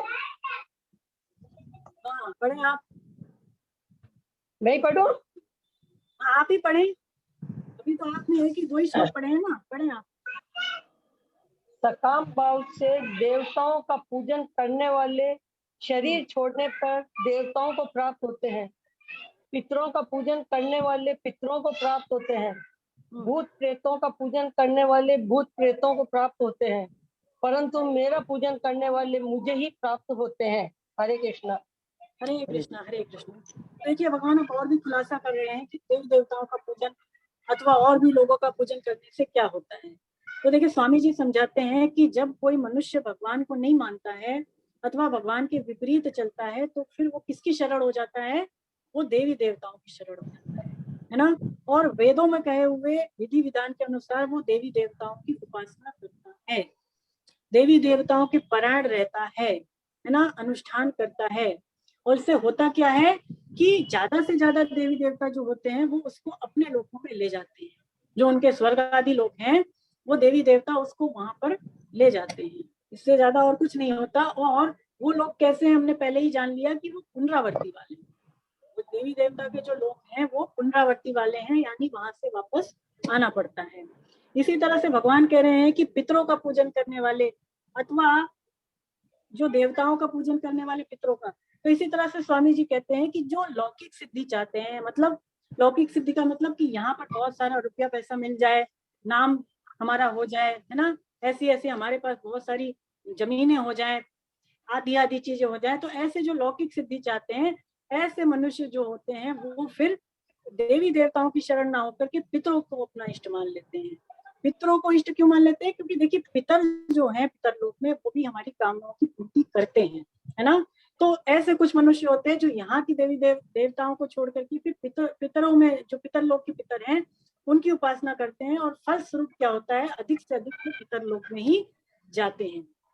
और इसके विपरीत कुछ जो तामसी मनुष्य होते हैं, देखिए तामसी मनुष्य जो होते हैं वो भूत प्रेतों को ही अपना इष्ट मानते हैं, भूत प्रेतों के पूजन में वो लग जाते हैं। क्यों? क्योंकि उनके अंदर सकाम भाव होता है ना। सकाम भाव तो सारों में ही है, लेकिन जो तामसी मनुष्य होता है वो ये सोचता है कि मेरी पूर्ति केवल भूत प्रेत कर सकते हैं, तो तो वो भूत प्रेतों को इष्ट मानता है और भूत प्रेतों के नियमों को वो धारण कर लेता है। इससे होता क्या है, स्वामी जी कहते हैं कि उससे उसकी लौकिक सिद्धि तो पूरी हो सकती है, मतलब उसकी भौतिक कामनाएं तो हो सकता है भूत प्रेत पूरी कर दें, लेकिन मरने के बाद उसका पतन ही होगा। यानी यदि वो मरेगा, जो भूत प्रेतों को पूजने वाला मनुष्य है, तो मरने के बाद उसको भूत प्रेत की ही योनि प्राप्त होगी। तो इसका क्या अर्थ निकल रहा है कि देखिए, यदि मनुष्य किसी भी देवता का पूजन करे अथवा वो पितर का पूजन करे या किसी का भी पूजन करे, लेकिन निष्काम भाव से करे और इसके अलावा उसको भगवान का ही स्वरूप मान करके करे, तो उससे उसको भगवत प्राप्ति हो जाएगी। लेकिन जब हम इनको भगवान से अलग मानते हैं तो उसी से हमारा पतन होता है। लेकिन देवी देवताओं की उपासना कर सकते हैं, लेकिन भूत प्रेतों का पूजन करना तो त्याज्य ही है। स्वामी जी कहते हैं कि भूत प्रेत की जो योनियां हैं वो अत्यंत ही अशुद्ध है। वो कैसी हैं? बहुत ज्यादा अशुद्ध है, और उनकी जो पूजा की विधियां होती हैं वो भी बहुत ज्यादा अपवित्र होती हैं। तो भूत प्रेतों का पूजन तो करना स्वरूप से ही त्याज्य है, जबकि देवी देवताओं का पूजन करना स्वरूप से त्याज्य नहीं है, वो कर सकते हैं ना। तो इसमें फर्क है। यानी देखिए, यदि कोई पारमार्थिक साधक यानी कोई भक्त यदि भूत प्रेत की मुक्ति के लिए, भूत प्रेत की योनि में कोई चला गया, वो मुक्त हो जाए, इसलिए अगर पूजन करता है तब तो वो कर सकता है, उसके उद्धार के लिए श्राद्ध तर्पण जैसी क्रिया वो कर सकता है। लेकिन केवल जब उसको इष्ट मान करके उपासना करते हैं भूत प्रेत को, उसी से पतन होता है ना। अगर हम चाहें कि कोई भूत प्रेत की योनि में चला गया या कोई भी ऐसी योनि में चला गया, तो उसके लिए हम उसका जरूरी जो श्राद्ध कर्म है, पूजा तर्पण है, वो करें, लेकिन उसको इष्ट नहीं माने ना। ऐसा करने से फिर जो है बंधन नहीं होगा, ऐसा करने से मुक्ति ही होगी। एक विलक्षण बात ये भी है, स्वामी जी कहते हैं कि यदि किसी भूत प्रेत में किसी भक्त को भगवत भाव आ जाए, तो उस भूत प्रेत का तो उद्धार हो जाता है और भक्त को भगवान के दर्शन हो जाते हैं। जैसे कि नामदेव जी थे, नामदेव जी आपने नाम सुना है? तो नामदेव जी भगवान के ऐसे ही भक्त थे। देखिए कि एक बार उनके सामने लंबा चौड़ा प्रेत आया, तो लंबा चौड़ा प्रेत आया तो वो घबराए नहीं, उनको लगा कि ये तो भगवान ही आ गए लंबोदर के रूप में, है ना। ऐसा मान करके उन्होंने भगवान की को नमन किया, भूत था जो उसको प्रणाम किया। तो क्या हुआ कि उस प्रेत की तो मुक्ति हो गई और उस प्रेत में से भगवान ही प्रकट हो गए। तो ऐसे जो भगवान के भक्त होते हैं, वो सब में केवल भगवान को ही देखते हैं, चाहे कोई प्रेत हो चाहे भूत हो, है ना, अथवा सारी परिस्थितियों में वो श्री कृष्ण को ही देखते हैं। ऐसे ही एक और प्रसंग है नामदेव जी का, कि देखिए नामदेव जी एक बार जो है भगवान का भजन कर रहे थे, तो क्या हुआ कि उनकी जो झोपड़ी थी जहाँ वो रहते थे, वहां पर आग लग गई। तो लोगों ने क्या किया, जो भी सामान था उनकी झोपड़ी में, कुटिया में, वो सारा जो बचा सकते थे बचा बचा करके बाहर रख दिया। और कोई गया और नामदेव जी को बोल के आया कि देखिए आपकी तो कुटिया जल रही है अग्नि में और आप यहाँ बैठे हैं।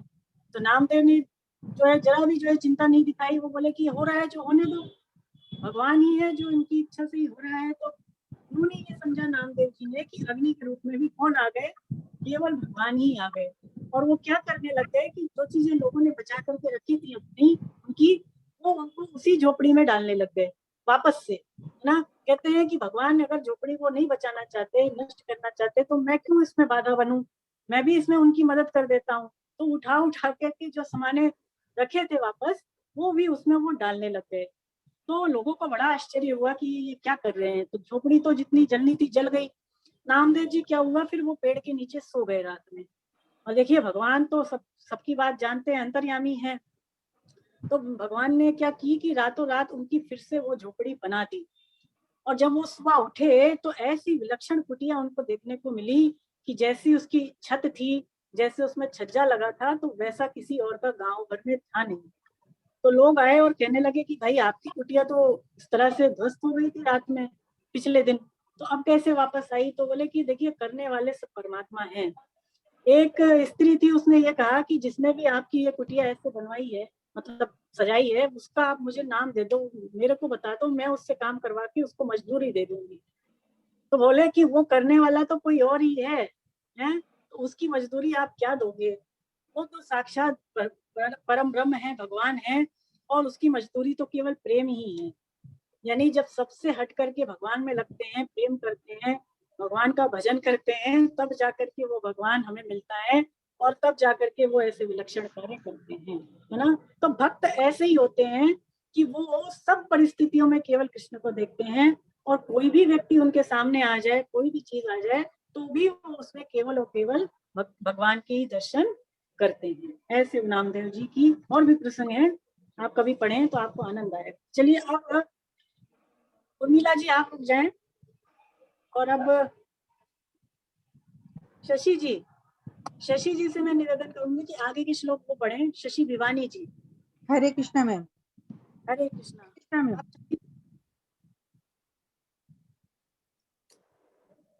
हरे कृष्णा मैम। हरे कृष्णा पढ़ें आप। हरे।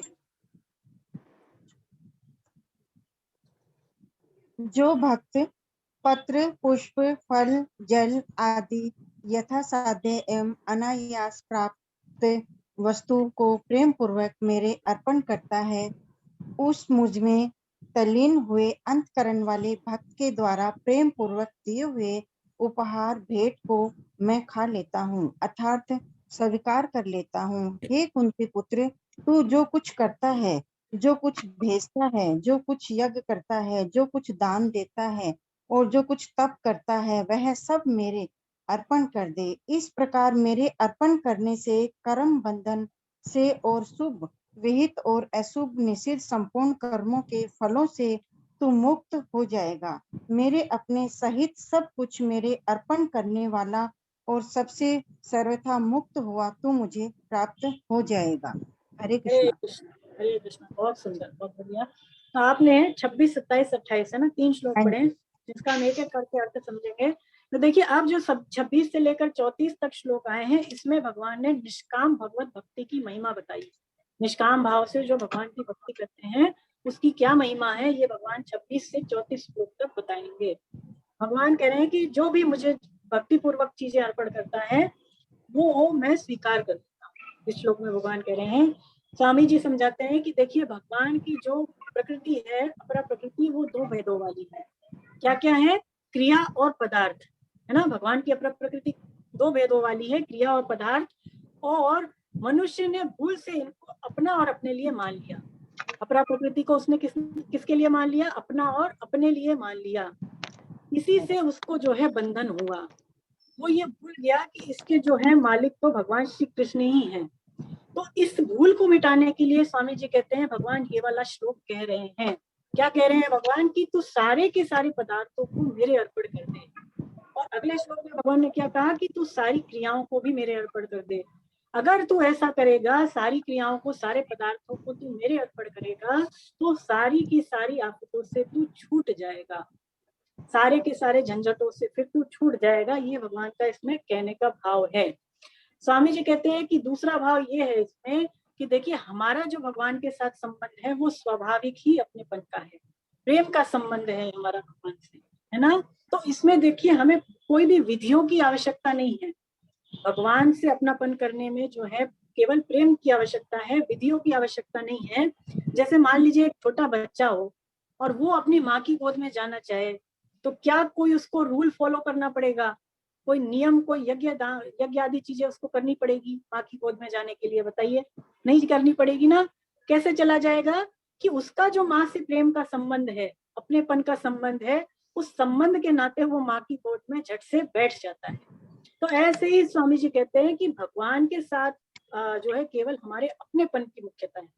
भगवान की प्राप्ति में हमारा जो भगवान के साथ प्रेम है, अपनेपन का संबंध है, केवल उसी की मुख्यता है।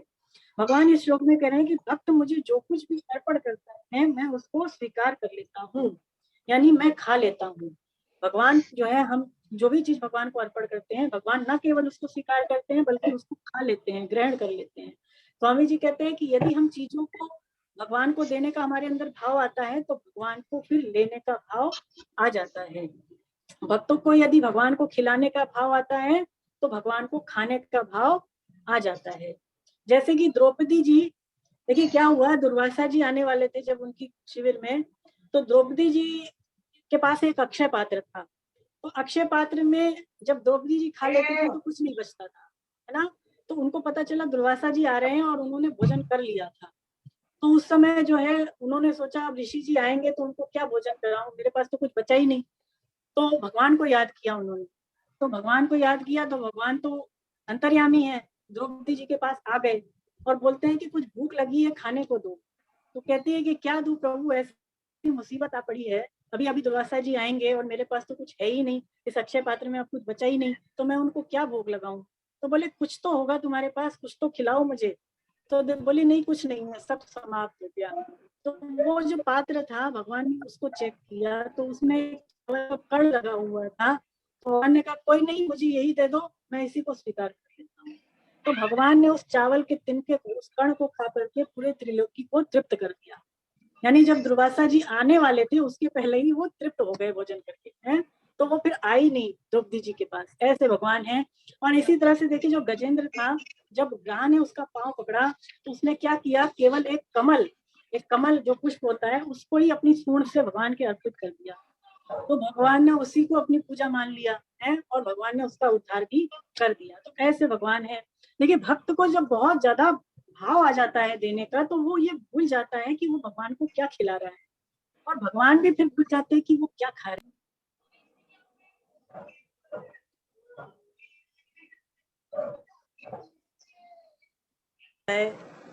भगवान ने उसी को बड़े, इसी तरह से विदुरानी जी थी, तो विदुरानी जी ने भाव विभोर होकर के भगवान को केले के छिलके खिलाए, तो भगवान ने जो है उसी को बड़े प्रेम से खाए, है ना। तो ऐसे भगवान है कि वो भक्त की हर चीज को ग्रहण कर लेते हैं, स्वीकार कर लेते हैं। स्वामी जी कहते हैं कि इस श्लोक में पदार्थों की मुख्यता नहीं बताई है भगवान ने, भावों की मुख्यता बताई है। भगवान श्री कृष्ण पदार्थ के भूखे नहीं है, वो किसके भूखे हैं, केवल और केवल भाव के भूखे हैं। स्वामी जी कहते हैं कि भक्त का भाव भक्ति पूर्ण होना चाहिए, फिर इससे कोई फर्क नहीं पड़ता कि भगवान को आप छोटी चीज अर्पण कर रहे हैं, बड़ी चीज अर्पण कर रहे हैं, कीमती अर्पण कर रहे हैं या फिर साधारण अर्पण कर रहे हैं, तो भगवान केवल भक्त के भाव को देखते हैं। एक बात और भी है कि भोग जिन चीजों का हम लगाते हैं भगवान को, उन चीजों में भी विलक्षणता आ जाती है। आप किसी भी चीज को भगवान को खिलाएं तो देखें कि उसका स्वाद बढ़ जाता है, उसमें सुगंध आती है। और तो और स्वामी जी कहते हैं कि वो चीजें कई दिनों तक खराब भी नहीं होती। स्वामी जी एक और अच्छी बात बताते हैं कि जब हम वस्तुओं की आहुति देते हैं, पदार्थों की जब हम आहुति देते हैं तब वो तो यज्ञ कहलाती है, और यदि हम किसी और को चीजें दे रहे हैं, पदार्थ दे रहे हैं, तब वो क्या कहलाती हैं, वो दान कहलाती है। और यदि हम संयम पूर्वक अपने काम में ले रहे हैं चीजों को, तब वो तप कहलाती है। और भगवान के अगर अर्पण कर दें कोई चीज तो फिर भगवान के साथ वो हमारा योग करा देती है। तो इस तरह से भाव के ऊपर ही सारी जो है बात है कि जैसे जिसकी भाव होंगे वैसे ही भगवान उसको उस तरह से फल देंगे अथवा उस तरह से उसको प्राप्त हो जाते हैं। चलिए अब आगे भगवान कह रहे हैं कि जो कुछ भी करता है, भोजन करता है, यज्ञ करता है, दान करता है, तप करता है, वो भी मेरे अर्पण कर दे।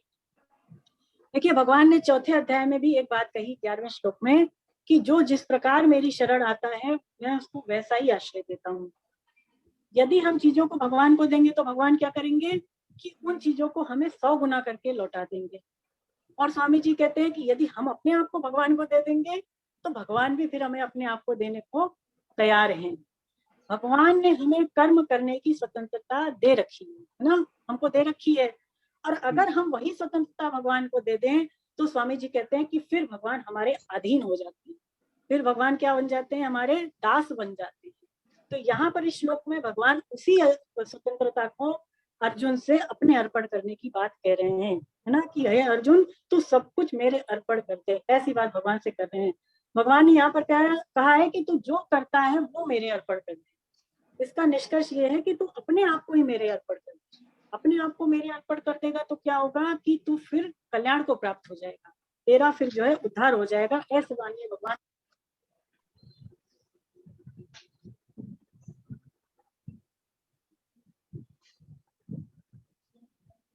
में यानी कि जो 30वां श्लोक था तो इस वजह से डिस्टर्बेंस हो जाता है।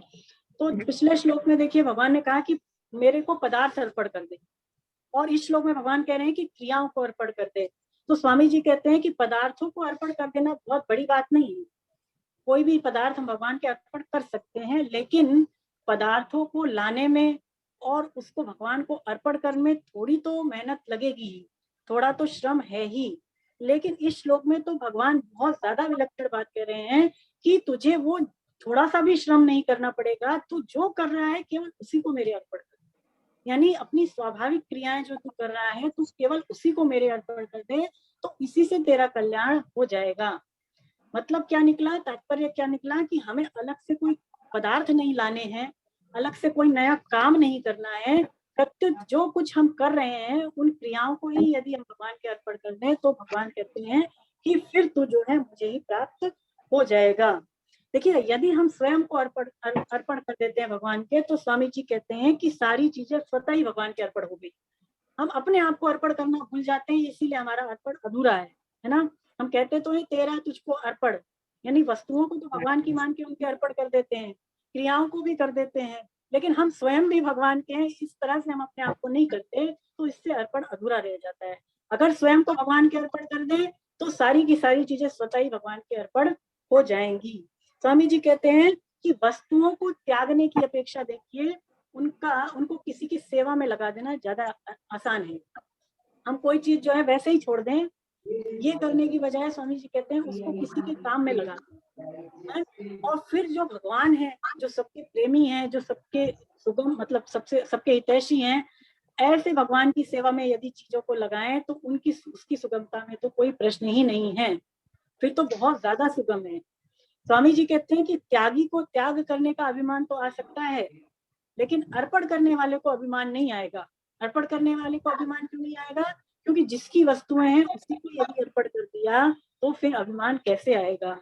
कैसे आएगा? नहीं आ सकता। और जैसे अभी चर्चा हुई थी कि निषिद्ध क्रिया को भगवान के अर्पण नहीं करनी चाहिए, कर भी नहीं सकते, करनी भी नहीं चाहिए, क्योंकि फिर उसका जो फल मिलेगा वो अनंत गुना होकर के ही मिलेगा ना। शुभ कर्मों के तो भगवान भोगता है, लेकिन अशुभ चीजों की भोगता नहीं है। अशुभ चीजों को भोगता मान करके भगवान को अगर भोग लगाएंगे उन चीजों का, तो भगवान फिर हमें दुखों और नरकों के रूप में प्राप्त होते हैं ना।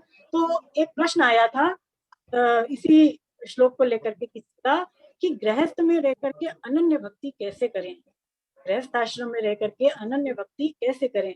तो स्वामी जी इसका उत्तर देते हैं कि जैसे एक माता होती है तो वो बच्चे की सारी क्रियाओं को देख करके प्रसन्न होती है। कभी कभी देखिए कि जब खेलता है बच्चा तो वो माँ से दूर चला जाता है, कभी माँ के पास आकर के लिपट जाता है, कभी पीठ पर चढ़ जाता है ना, और कभी माँ को एकदम आलिंगन कर लेता है। तो उसकी हर क्रिया को देख करके माँ खुश होती रहती है, दूर से ही देखेगी, चाहे पास आएगा तो भी देखेगी तो खुश होएगी। तो ऐसे ही जो अनन्य भक्त होता है, भगवान का शरणागत भक्त होता है, तो भगवान उसकी हर एक क्रियाओं को देख करके प्रसन्न होते रहते हैं। इसका मतलब यह है कि भक्त को अलग से कोई कार्य करने की जरूरत नहीं पड़ती है, जो स्वाभाविक उसकी क्रियाएं हैं भगवान उसी को देख देख करके प्रसन्न होते हैं, उसी को अपनी पूजा मान लेते हैं ना। चलिए आगे बढ़े, अब अगला श्लोक पढ़े। आप रुक जाए, उर्मिला जी आप पढ़ रहे थे ना? हरे कृष्णा। हाँ शशि जी आप पढ़ रहे थे, हाँ पढ़िए, आप पढ़े। हाँ जी, हरे कृष्णा। हरे कृष्णा। अच्छा 28वां आपने पढ़ दिया ना, तो चलिए 28वां भी समझ लें, फिर से पढ़ दें आप 28वां श्लोक। और इसमें आप यहाँ से कर पढ़े कि सब प्रकार से मेरे अर्पण करने वाला शुभ अशुभ, है ना, यहाँ से पढ़े।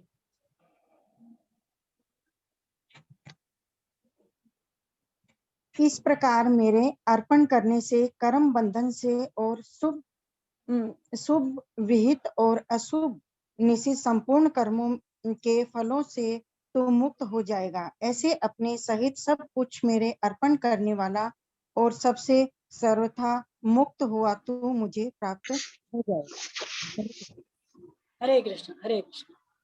तो देखिए यहाँ पर भगवान कह रहे हैं कि कर्म बंधन से मुक्त होना, ये बात भगवान कह रहे हैं। तो कर्म बंधन क्या है, कर्म बंधन से कैसे मुक्त होंगे, ये सारी जो है बातें स्वामी जी जो है संक्षेप में इस श्लोक के बारे में बताते हैं।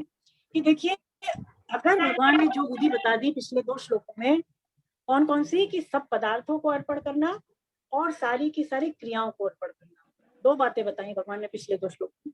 तो यदि केवल हम यही काम करते हैं तो स्वामी जी कहते हैं जो कर्म बंधन है उससे हम मुक्त हो जाएंगे। कर्म बंधन मतलब कि पिछले जन्म के अथवा पिछले जन्म के अनेक जन्मों के जो शुभ अशुभ कर्म हैं हमारे द्वारा किए हुए, वो सारे के सारे कर्म और उनके फल जो है वो नष्ट हो जाएंगे ना। और फिर वो बंधनकारी नहीं होंगे, जन्म मृत्यु को देने वाले नहीं होंगे। देखिए हमारे जीवन में जो है अनुकूल प्रतिकूल परिस्थिति आती है ना। हम जो भी कर्म करते हैं किससे करते हैं? शरीर, मन, बुद्धि और इंद्रियां। तो इनसे जब हम कर्म करते हैं तो इनका जो फल मिलता है हमें, वो परिस्थितियों के रूप में मिलता है। कौन कौन सी परिस्थिति? अनुकूल या प्रतिकूल। तो हम इसमें सुखी दुखी हो जाते हैं, है ना। अनुकूलता में सुखी हो जाना और प्रतिकूलता में दुखी हो जाना, इसी से कर्म बंधन होता है, इसी से कर्म बंधन होता है। लेकिन जो भक्त होता है, स्वामी जी कहते हैं कि भक्त जो होता है वो इन दोनों ही परिस्थितियों को भगवान का विधान मानता है ना। ऐसा मानता है कि ये दोनों परिस्थितियां मेरे कल्याण के लिए हैं। परिस्थितियों में सुखी दुखी नहीं होकर के उसकी दृष्टि परिस्थितियों की तरफ ना रह करके कृष्ण की तरफ रहती है, और फिर वो उन परिस्थितियों से मुक्त हो जाता है ना। इसका मतलब वो परिस्थितियां उसको बाधा नहीं पहुंचती। स्वामी जी कहते हैं कि कर्ता जो है वो अनुकूल परिस्थिति के आने पर सुखी हो जाता है, लेकिन अनुकूल परिस्थिति जब उसके जीवन में आती है तो उसका वियोग तो होता ही है। आप ये देखें कि कोई भी परिस्थिति एक जैसे जीवन में नहीं रहती। आज सुख है तो कल दुख आएगा ही, और आज दुख है तो कल सुख आएगा ही। तो स्वामी जी यही कहते हैं कि अनुकूल परिस्थिति उसके जीवन में सदैव नहीं रहती। वो अनुकूल परिस्थिति हट जाए ऐसा नहीं चाहता, और इसीलिए वो दुखी रहता है। कर्ता का वियोग तो होता ही है जिसको कर्ता नहीं चाहता, और इसी से उसको दुख होता है, यानी कर्म बंधन होता है। अगर वो परिस्थितियों में सुखी या दुखी ना हो तो वही परिस्थितियां उसके लिए कल्याण का साधन बन जाएंगी, है ना। फिर वो उनसे बंधेगा नहीं। स्वामी जी कहते हैं कि कृष्ण को समर्पित कर देने से, कृष्ण को अपने आप को समर्पित कर देने से भगवान की जीव के साथ अभिन्नता हो जाती है। जीव और भगवान वस्तुतः फिर एक हो जाते हैं, और इसीलिए भगवान कह रहे हैं कि तू फिर मुझे ही प्राप्त हो जाएगा। जब भगवान की हमारे साथ एकता हो गई, हम भगवान के हैं और हम भगवान हमारे हैं, इस प्रकार से हमने अपने संबंध को भगवान के साथ मान लिया तो हम भगवान से एक हो गए। और फिर स्वामी जी कहते हैं कि फिर जीव भगवान को ही प्राप्त हो जाएगा। इसलिए भगवान ने इस श्लोक में कहा है कि तू मुझे ही प्राप्त हो जाएगा। एक बात और है कि कृष्ण को जब हम अपने आप को समर्पित कर देते हैं तो हम जीवन में जो भी परिस्थिति आए उसमें सुखी दुखी होने की बजाय उसको भगवान की दया और कृपा मानते हैं। भक्त देखिए क्या मानता है, यदि अनुकूलता आए तो उसको तो भगवान की दया मानेगा, और प्रतिकूलता आती है तो उसको भगवान की कृपा मानता है ना। यानी भगवान प्रसन्न होकर के हमको मुक्त करते हैं, ये उनकी दया है। और अगर वो हमें शासन करते हैं हमारे ऊपर, मान लीजिए हमें दंड देते हैं, हमें वो ताड़ते हैं, तो ये भगवान की कृपा है। भगवान की कृपा क्यों है? क्योंकि भगवान हमें शुद्ध करते हैं। भगवान हमारे अंदर जो अपवित्रता आ गई है उससे रहित करने के लिए हमें प्रतिकूल परिस्थिति भेजते हैं, है ना। तो भक्त ऐसा ही होता है कि परिस्थितियों की तरफ दृष्टि ना रख करके केवल और केवल कृष्ण की तरफ ही दृष्टि रखता है। स्वामी जी एक और बात कहते हैं कि भक्त जो है वो अशुभ कर्म नहीं करता, क्योंकि जानता है अशुभ कर्म नहीं करना चाहिए, तो अशुभ कर्म तो वो करता ही नहीं, और सारे के सारे शुभ कर्मों को वो भगवान के अर्पण कर देता है। तो इससे फिर होता क्या है कि उन परिस्थितियों से उसका कुछ भी लेना देना नहीं रह जाता। चाहे सुख वाली आए चाहे दुख वाली आए, उससे उसका कुछ लेना देना नहीं रह जाता। न तो वो सुखी होता है और ना दुखी होता है, और इस प्रकार से वो कर्म बंधन से छूट जाता है। अनेकों जन्मों के जो उसके शुभ अशुभ कर्म हैं उससे वो मुक्त हो जाता है। स्वामी जी कहते हैं जैसे जलती हुई घास के टुकड़े से सारी की सारी घास क्या होती है, जल करके भस्म हो जाती है, ऐसे ही फिर वो अनन्य भक्त के सारे संचित कर्म भस्म हो जाते हैं। वो फिर फल जनकता देने वाले नहीं होते ना। तो इसका ये भाव है। देखिए इसमें प्रसंग भी है, आप इसमें पढ़े है ना आपकी पुस्तक में, हम नहीं लेंगे समय के अभाव के कारण, तो इसको स्वयं से पढ़े, बड़ा अच्छा प्रसंग है ना, राजा निमि का, तो इसको अवश्य पढ़े आप। चलिए आगे बढ़ते हैं। अब हरे कृष्णा मैम। आप रहे शशि जी, आप रुक जाएं। अब मैं हरे कृष्णा मैम। मंजू जी से, ज्योति शंकर के नाम से जो हैं, उनसे निवेदन करूंगी कि वो पढ़ें, उन्होंने हैंड रेस किया है। आप पढ़ें मैडम।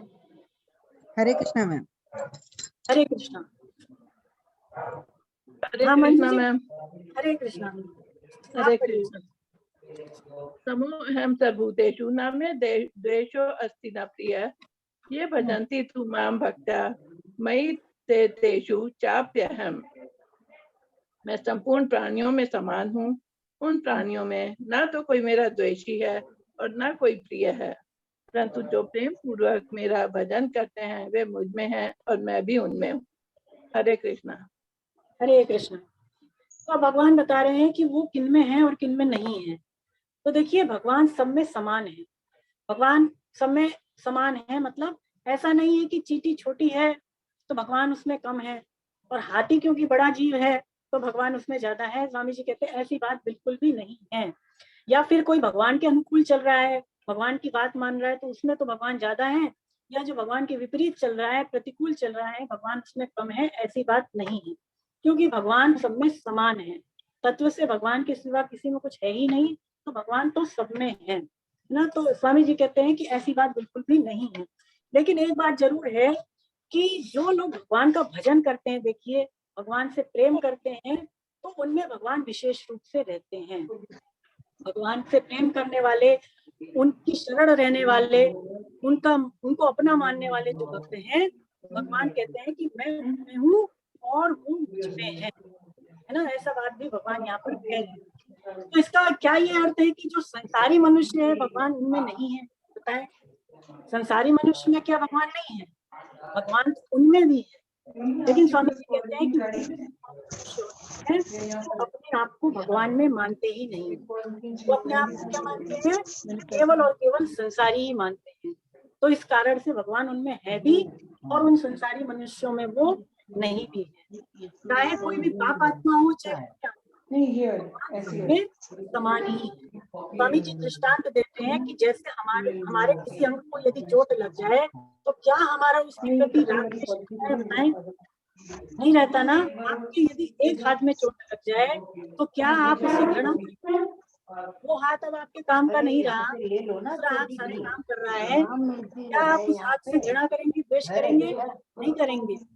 क्योंकि हमारा सारे अंगों के प्रति, शरीर के सारे अंगों के प्रति जो है अपनत्व रहता ही है। हम किसी भी अंग के प्रति राग द्वेष नहीं रखते। ऐसे ही भगवान भी किसी के प्रति राग द्वेष नहीं रखते। लेकिन ये बात जरूर है कि जो भगवान के अनुकूल चलते हैं, जो भगवान से अपनापन करते हैं कि मैं केवल भगवान का हूँ और भगवान ही मेरे हैं, भगवान कहते हैं कि फिर मैं उनमें हूँ और मुझ में है, वो मुझ में है। चलिए हे नाथ की पुकार लगाएं। हे नाथ, हे मेरे नाथ, मैं केवल आपका हूँ, मैं केवल आपका हूँ और केवल आप ही मेरे हैं। और केवल आप ही मेरे हैं। नारायण नारायण। नारायण नारायण। ऐसे जो भगवान के साथ अन्य भाव से संबंध जोड़ लेते हैं तो भगवान कहते हैं वो मुझ में है और मैं उनमें हूँ। तो यहाँ पर ये शंका होती है कि क्या भगवान दूसरों में नहीं है? शंका होती ही है। तो स्वामी जी कहते हैं कि देखिए, भगवान तो सब में ही है, चाहे उनके कोई अनुकूल चले या प्रतिकूल।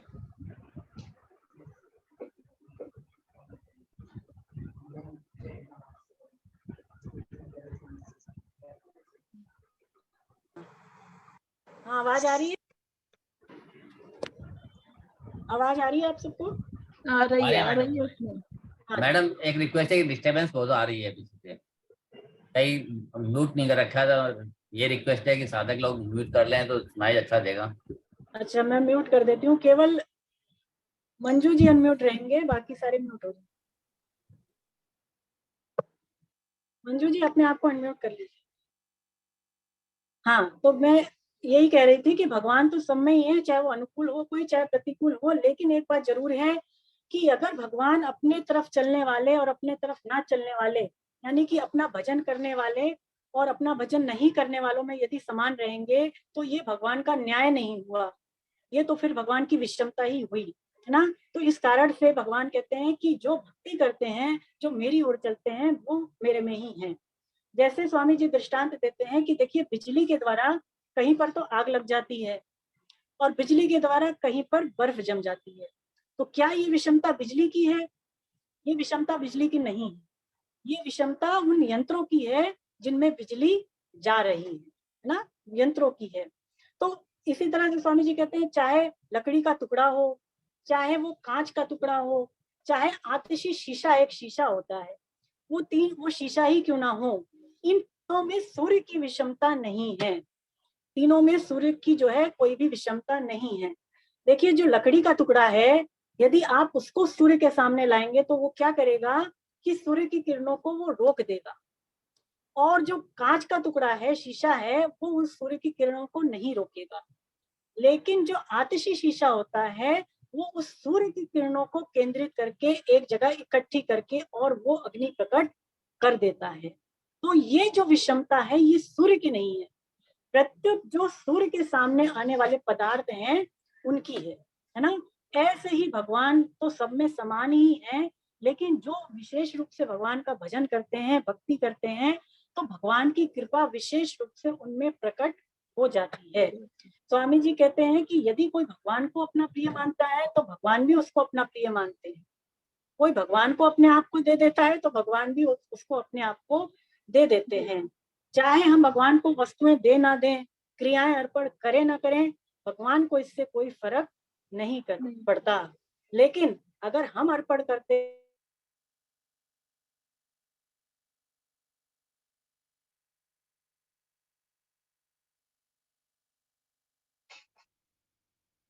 अच्छी बात बताते हैं श्लोक के बारे में कि देखिए संसार में भगवान परिपूर्ण है, सब तरफ भगवान ही भगवान है।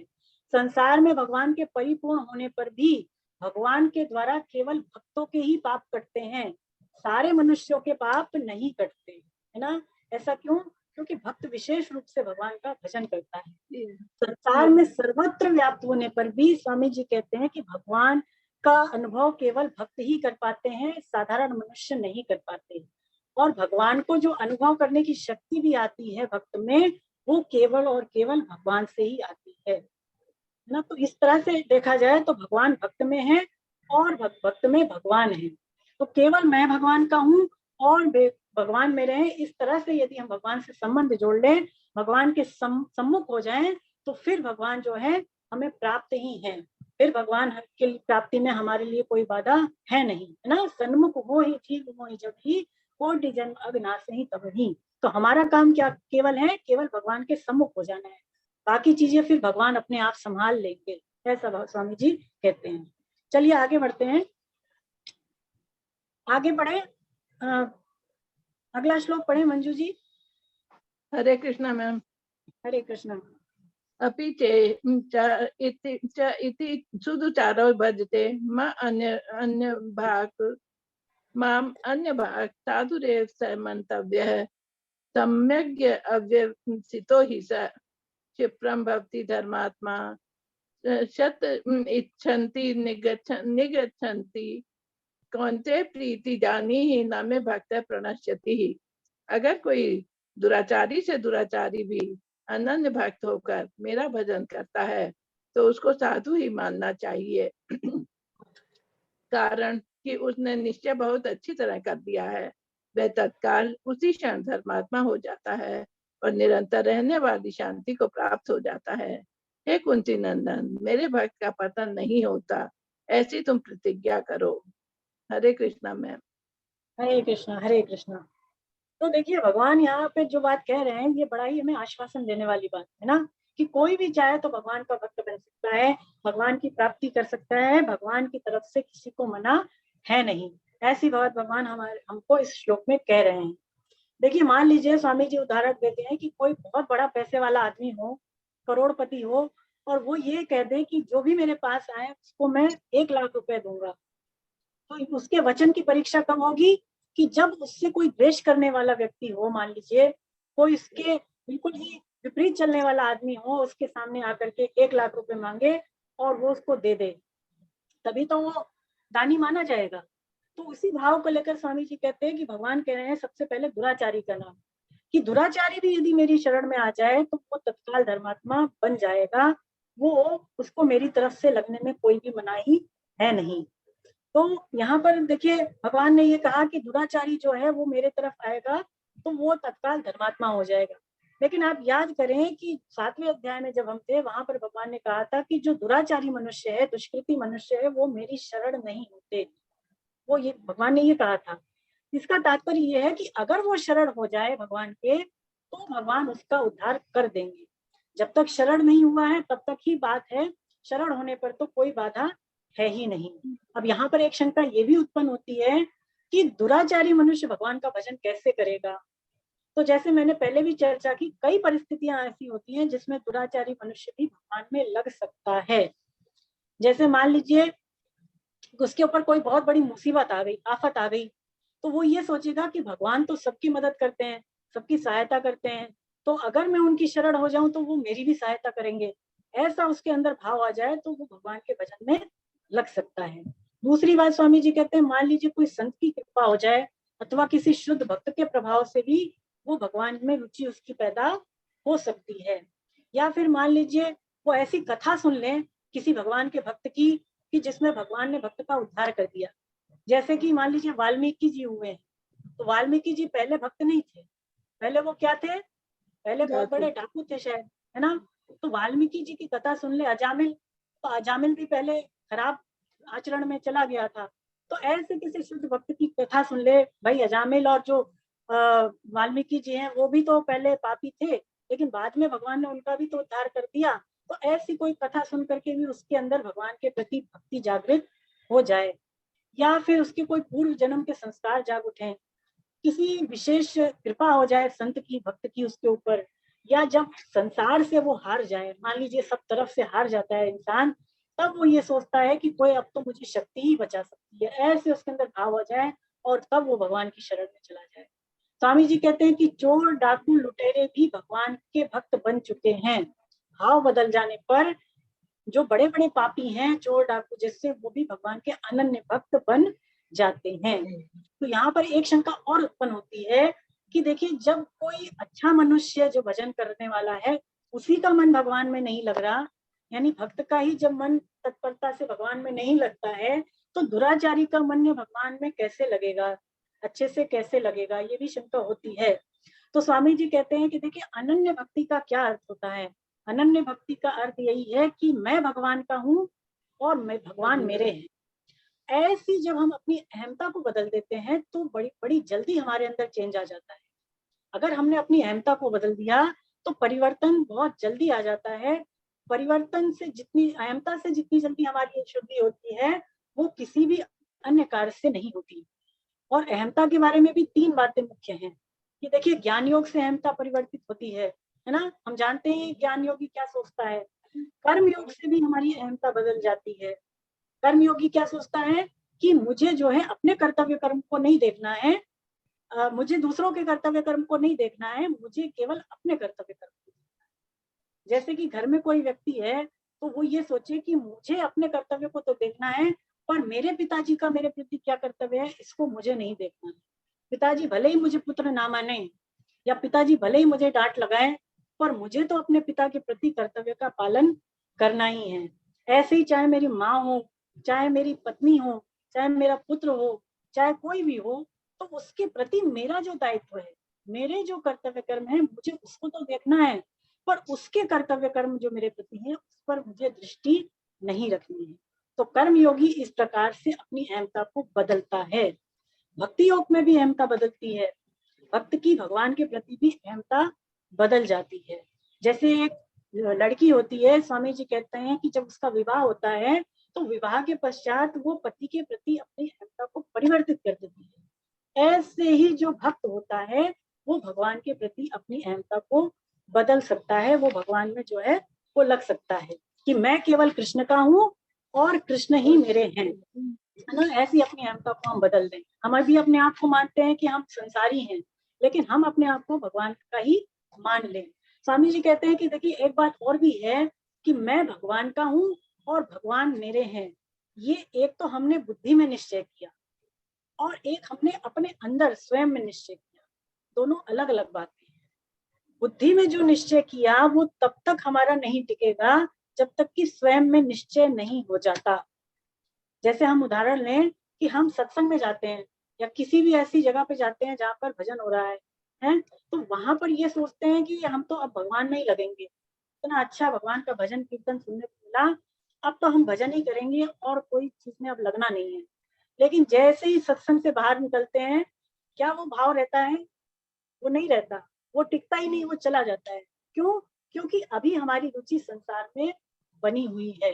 अभी हमने अहमता में ये बात लाई नहीं कि हमें भगवान की तरफ चलना है। स्वामी जी कहते हैं कि अहमता में जब ये बात बैठ जाती है तो कभी भी वो बात मिटती नहीं है। जैसे मैंने अभी अभी बताया कि जब विवाह हो जाता है तो स्त्री की पति के प्रति अहमता बदल जाती है कि मैं पति की ही हो गई, है ना। तो ऐसे ही भक्त की भी भगवान के प्रति अहमता बदल जाती है। स्वामी जी कहते हैं कि मन और बुद्धि में बैठी हुई जो बात है उसकी तो हम विस्मृति कर सकते हैं, उसको तो बुलाई जा सकती है जो बात हमने मन और बुद्धि में रखी है, लेकिन स्वयं में यदि कोई बात बैठ गई तो वो नहीं भूल सकते। क्यों नहीं भूल सकते?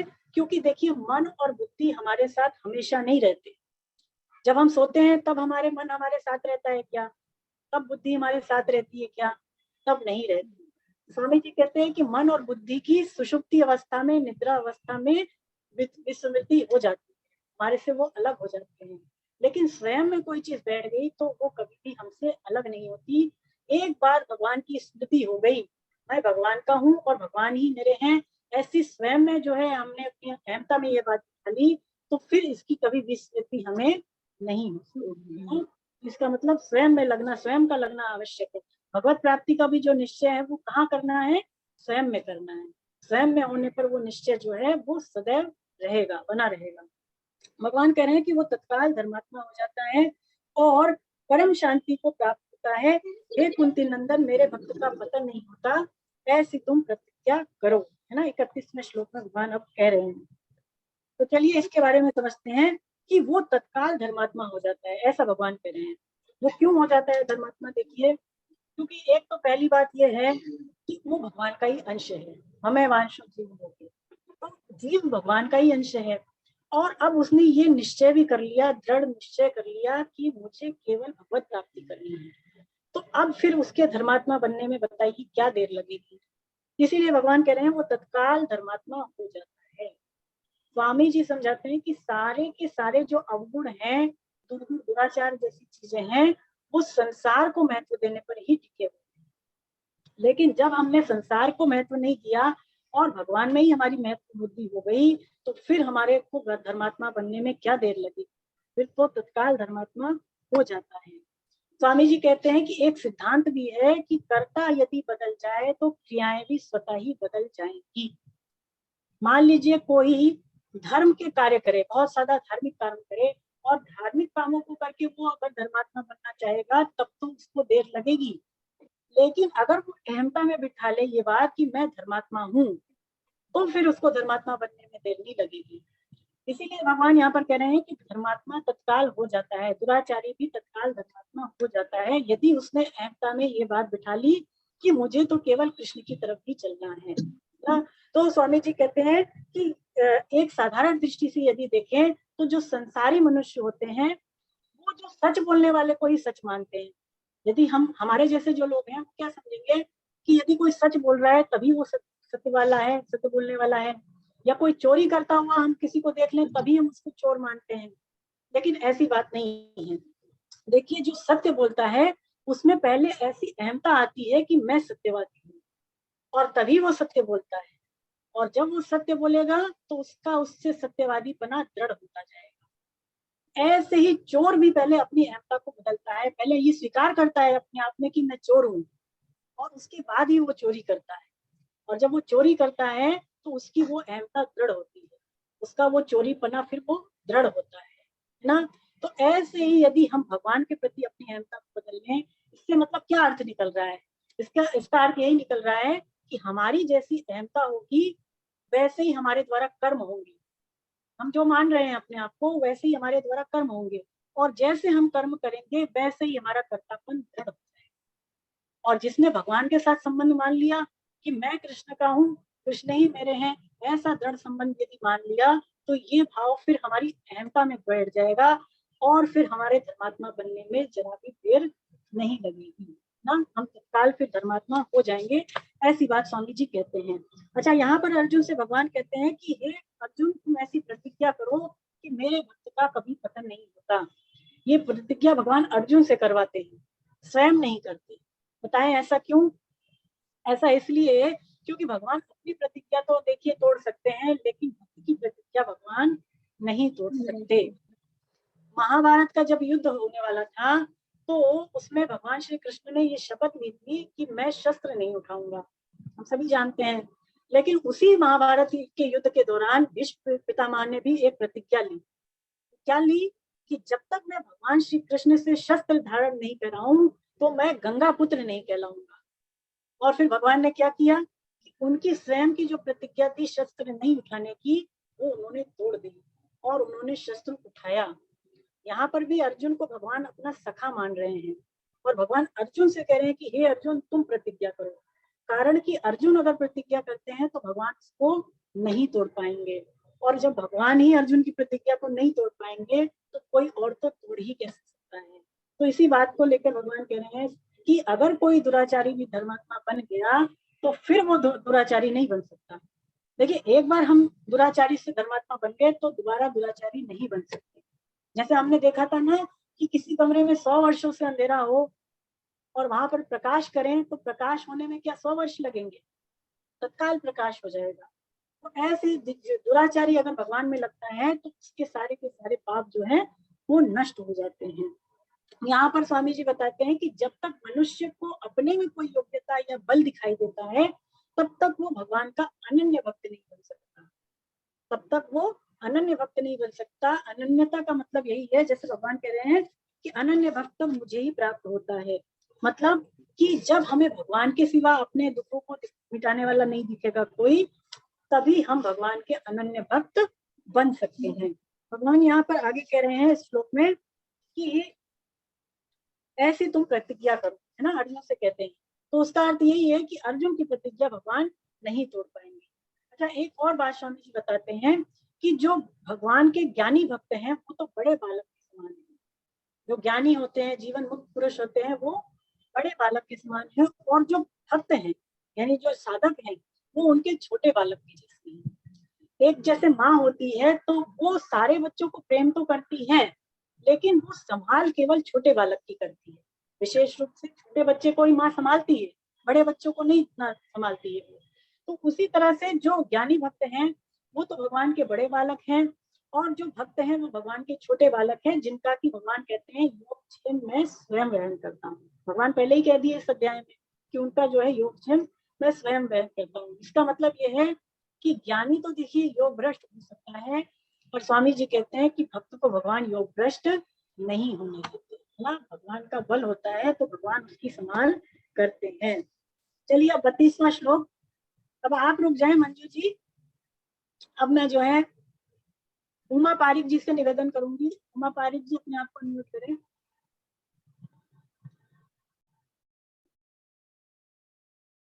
हरे कृष्णा। कृष्णा। हाँ, आप पढ़े जी 32वां मैम। श्लोक। जी, हे प्रथानंदन, जो भी पाप योनि वाले हों तथा जो भी स्त्रियां वैश्य और शूद्र हों, वे भी सर्वथा मेरे शरण होकर निसंदेह परम गति को प्राप्त हो जाते हैं। हरे कृष्णा। हरे कृष्णा। हरे कृष्णा। तो यहाँ पर भगवान पाप योनि वाले नाम लेते हैं ना। स्वामी जी समझाते हैं कि जिनके इस जन्म में देखिए पाप खराब हैं, उनको तो भगवान ने दुराचारी कहा। कहाँ कहाँ भगवान ने? पिछले श्लोक में। जिन्होंने इस जन्म में खराब कर्म किए हैं उनको भगवान दुराचारी कहते हैं, लेकिन जिनके पिछले जन्म में कर्म खराब हैं उनको भगवान ने पापाचारी कहा है, यानी पाप योनि वाला कहा है ना। तो ये दोनों में फर्क है। तो देखिए स्वामी जी कहते हैं कि इसमें सब आ जाते हैं पाप योनि में, मतलब कि असुर भी आ गए इसमें, राक्षस भी आ गए, पशु पक्षी भी आ गए, तो ये सारे जो है वो पाप योनि वाले कहलाते हैं, है ना। स्वामी जी कहते हैं कि लौकिक दृष्टि से यानी कि संसारी दृष्टि से हमारे अंदर जो कुछ भी अपवित्रता आ रही है वो आ रही है अपवित्र आचरण से। यानी अगर हमारे आचरण सही नहीं है, भ्रष्ट हैं, तो इसी से हम अपवित्र माने गए हैं। लेकिन वास्तव में जो हमारे अंदर अपवित्रता आती है वो आती है भगवान से विमुख होने से। वो कब आती है? जब भगवान से विमुख हो गए। जैसे मान लीजिए कोयला है, कोयला नहीं अंगारा है, अंगारा आप समझते हैं कोयले का एक टुकड़ा, तो वो जब आग से अलग हो जाता है तब वो काला हो जाता है, कोयला बन जाता है अंगारा जो है। और जब उसको हम पुनः आग पे रखते हैं तो क्या होता है कि दोबारा से वो जो है प्रकाश वाला हो जाता है ना। तो ऐसे ही जब तक हम भगवान से विमुख हैं तब तक तो हम अपवित्र हैं, तब तक तो हम पाप योनि वाले हैं। लेकिन जब हम भगवान के जैसे ही सम्मुख होते हैं तो स्वामी जी कहते हैं कि फिर हम जो है पवित्र हो गए, तत्काल हमारे अंदर फिर जो है पवित्रता आ जाती है। स्वामी जी कहते हैं कि जब कोई आर्त होकर के भगवान को पुकारता है तो जो उसकी पुकार में शक्ति है, देखिए वो किसी भी पवित्र आचरण में नहीं है। जब एक छोटा बच्चा जैसे होता है तो जब माँ को पुकारता है बिल्कुल रो रो करके, तो माँ क्या करती है कि ये नहीं देखती कि बच्चा भी कैसा है, बच्चा ने अच्छा काम किया या बच्चा मैला है, कुचैला है, माँ झट से आकर के बच्चे को गोद में उठा लेती है। ऐसे ही जब भक्त भगवान को आर्त भाव से पुकारता है तो भगवान ये नहीं देखते कि इसने क्या पाप किए, क्या पुण्य किए, और भगवान उसको जो है सर्वथा अपनी शरण में ले लेते हैं। तो इसका मतलब यह है कि कोई भी हो वो भगवान की शरण होकर के और वो कल्याण को प्राप्त कर सकता है। यहाँ पर भगवान कह रहे हैं स्त्रियां हो, वैश्य हो या शूद्र हो, है ना।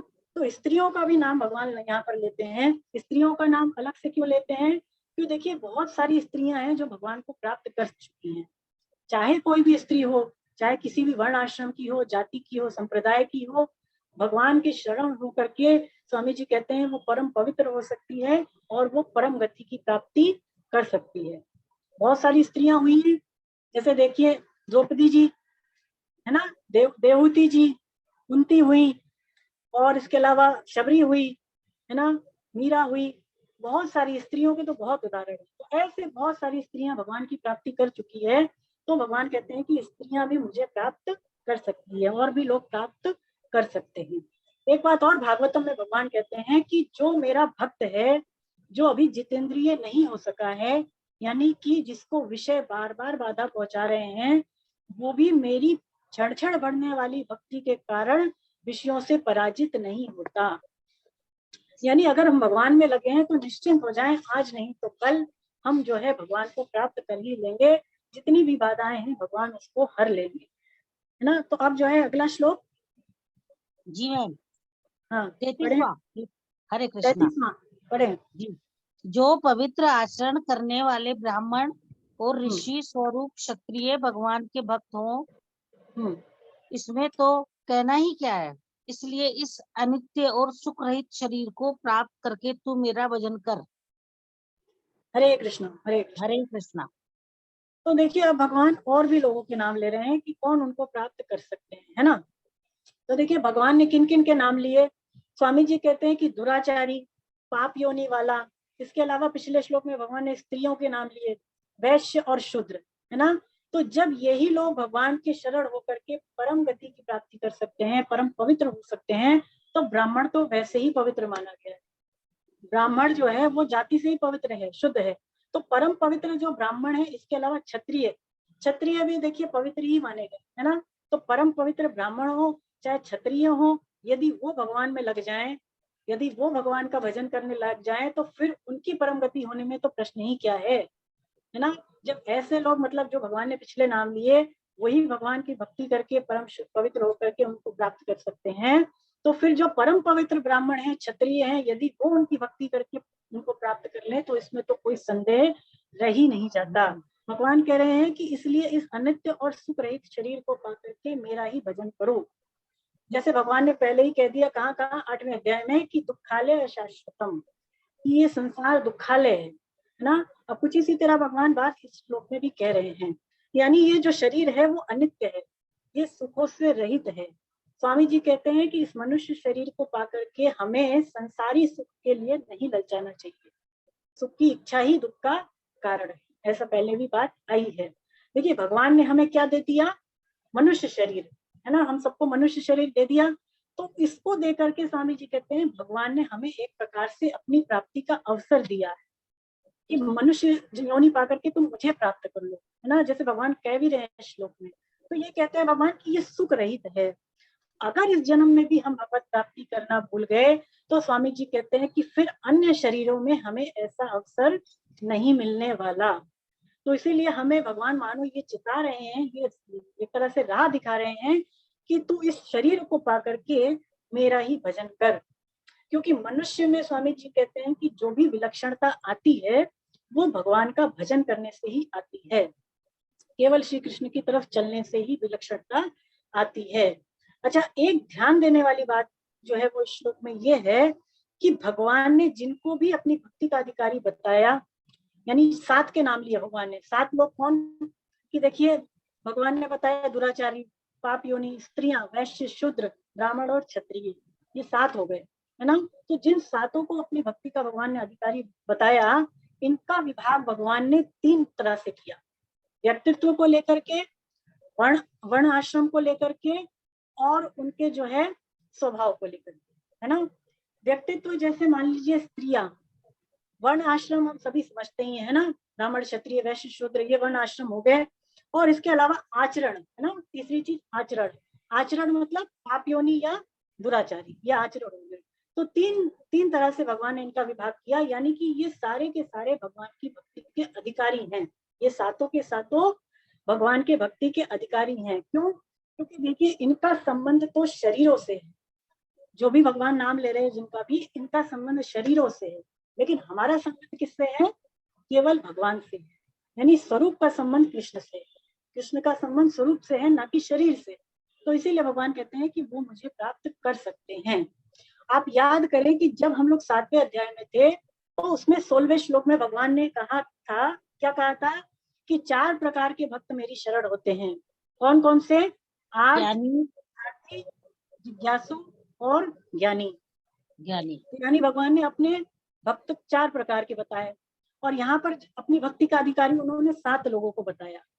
तो इसका अर्थ यह है कि भाव के अनुसार तो भक्ति में भेद है, भाव के अनुसार तो भक्ति में भेद है, पर वर्ण आश्रम को लेकर के, आचरण को लेकर के और व्यक्तित्व को लेकर के कोई भी हमें भेद है नहीं।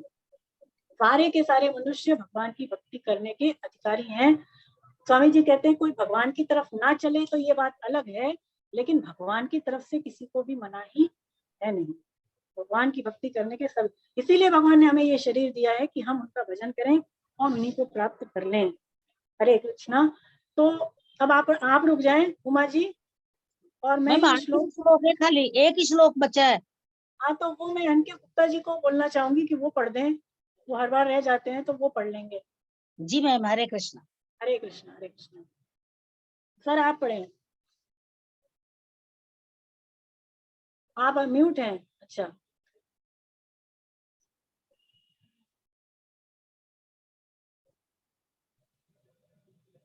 हाँ आप करें अपने आप को म्यूट।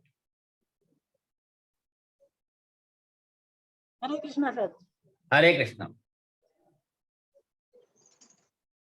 तू मेरा भक्त हो जा, मुझ में मन वाला हो जा, मेरा पूजन करने वाला हो जा और मुझे नमस्कार कर।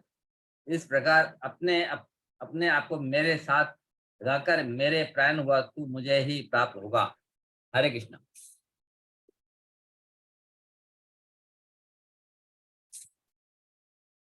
हरे कृष्णा, हरे कृष्णा। आवाज आ रही है?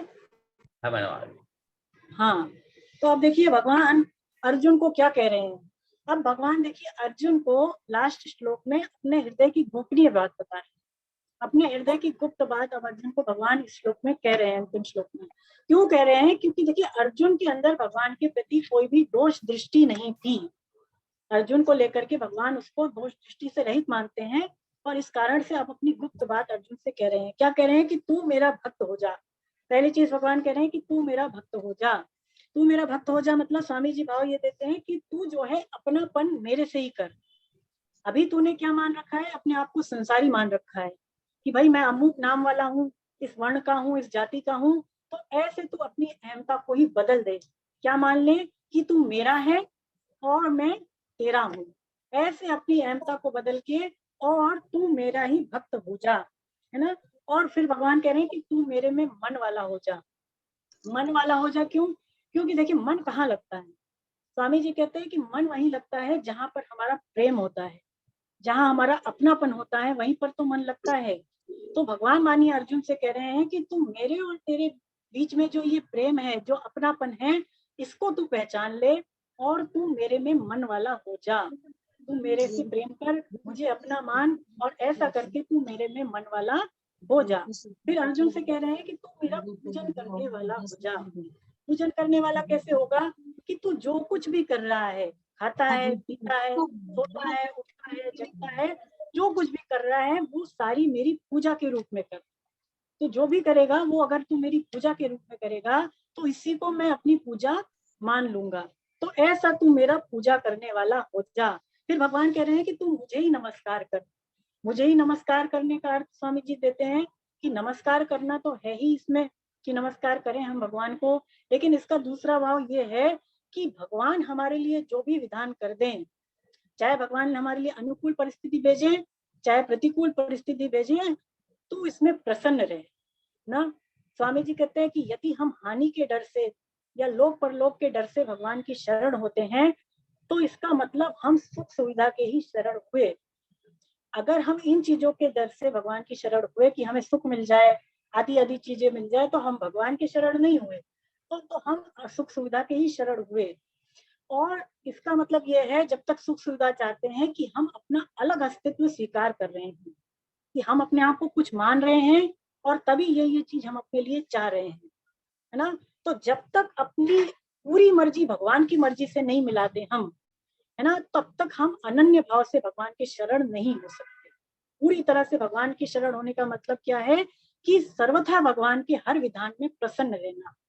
भगवान चाहे जैसा विधान करें हम उसमें खुश रहें, तभी हम भगवान के पूरी तरह से शरण हो सकते हैं। भक्त जो होता है, स्वामी जी कहते हैं कि हर एक परिस्थिति को वो भगवान की कृपा के रूप में ही देखता है। भागवतम में तो एक बड़े अच्छा श्लोक है। भागवतम में एक भक्त क्या कहता है कि हे प्रभु, आप मेरे लिए कितना अच्छा विधान करते हैं, आप मेरे कर्मों का कितना अच्छा ध्यान रखते हैं। मैंने किन किन जन्मों में ना जाने किन किन परिस्थितियों के वशीभूत होकर के ना जाने कैसे कैसे कर्म किए, आप मुझे उससे रहित करने के लिए विचित्र विधान करते हैं जो कि मेरे लिए परम मंगलमय है। ऐसा एक भागवतम में श्लोक है ना। तो मतलब भक्त जो होता है वो हर परिस्थिति को केवल और केवल कृष्ण के ही स्वरूप में देखता है। स्वामी जी कहते हैं कि जब हम भगवान के भक्त बनते हैं, यानी जब हम अपनी अहमता को बदल देते हैं कि मैं केवल भगवान का हूँ और केवल भगवान ही मेरे हैं, ऐसे यदि हमने अपनी अहमता को बदल दिया तो इससे हमारे अंदर बहुत जल्दी परिवर्तन आता है। परिवर्तन से क्या होगा कि हम भगवान में मन वाले हो जाएंगे, भगवान का पूजन करने वाले हो जाएंगे और भगवान के हर विधान में प्रसन्न रहेंगे। लेकिन चारों ही बातों से स्वामी जी कहते हैं शरणागति पूरी हो जाती है। भगवान का भक्त बनने से, भगवान का पूजन करने से और भगवान की नमस्कार करने से और भगवान के मन वाला होने से, इन चारों ही बातों से शरणागति पूरी हो जाती है।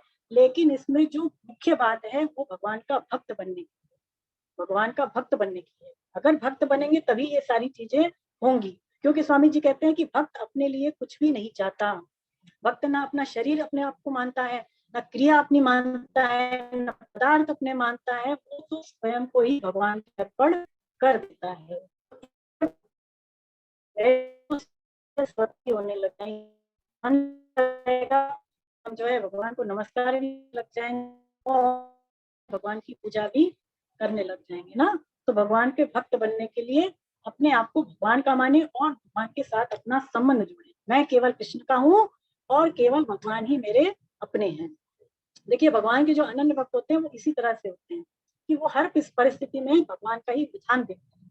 जैसे कि इसमें प्रसंग आया आपकी पुस्तक में कि राजा बलि, है ना, तो राजा बलि जो है भगवान के बहुत अनन्य भक्त हुए हैं। उनके जो दादाजी थे प्रहलाद जी, तो प्रहलाद जी जब उनका देखिए जब भगवान वामन रूप लेकर के राजा बलि के पास आए तो उन्होंने 3 पग भूमि मांगी और 3 पग में ही राजा बलि ने उनको अपना सब कुछ दे दिया। भगवान ने अंत में उनको वरुण पाश में बांध लिया और ये सारी चीजें जो उनके दादाजी थे प्रहलाद जी वो ऊपर से देख रहे थे, है ना। और फिर भी जो है जो इस सब चीजों को देख करके भी उनके मन में भगवान के प्रति कोई विपरीत भाव नहीं आया। ऐसी प्रतिकूल परिस्थिति में अपने पोते को देख करके भी, राजा बलि को देख करके भी जो प्रहलाद जी थे उनके मन में भगवान के प्रति कोई द्वेष भाव नहीं आया कि इन्होंने मेरे पोते को ऐसी क्यों सजा दी। और देखिए जो राजा बलि थे वो भी अपने दादाजी को यानी प्रहलाद जी को नमन करना चाहते थे, प्रणाम करना चाहते थे, लेकिन नहीं कर सके क्योंकि वो बंधे हुए थे, तो उनको बड़ी लज्जा का अनुभव हो रहा था। तो देखिए भगवान से क्या कहते हैं प्रहलाद जी, प्रहलाद जी ये कहते हैं कि भगवान आपने अच्छा ही किया कि इसको आपने बांध लिया, इससे इसकी जो माया है वो छीन ली।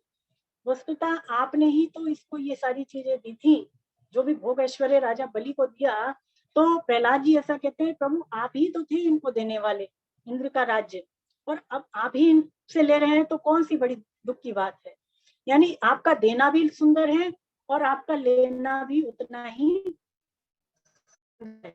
अगर आप इसकी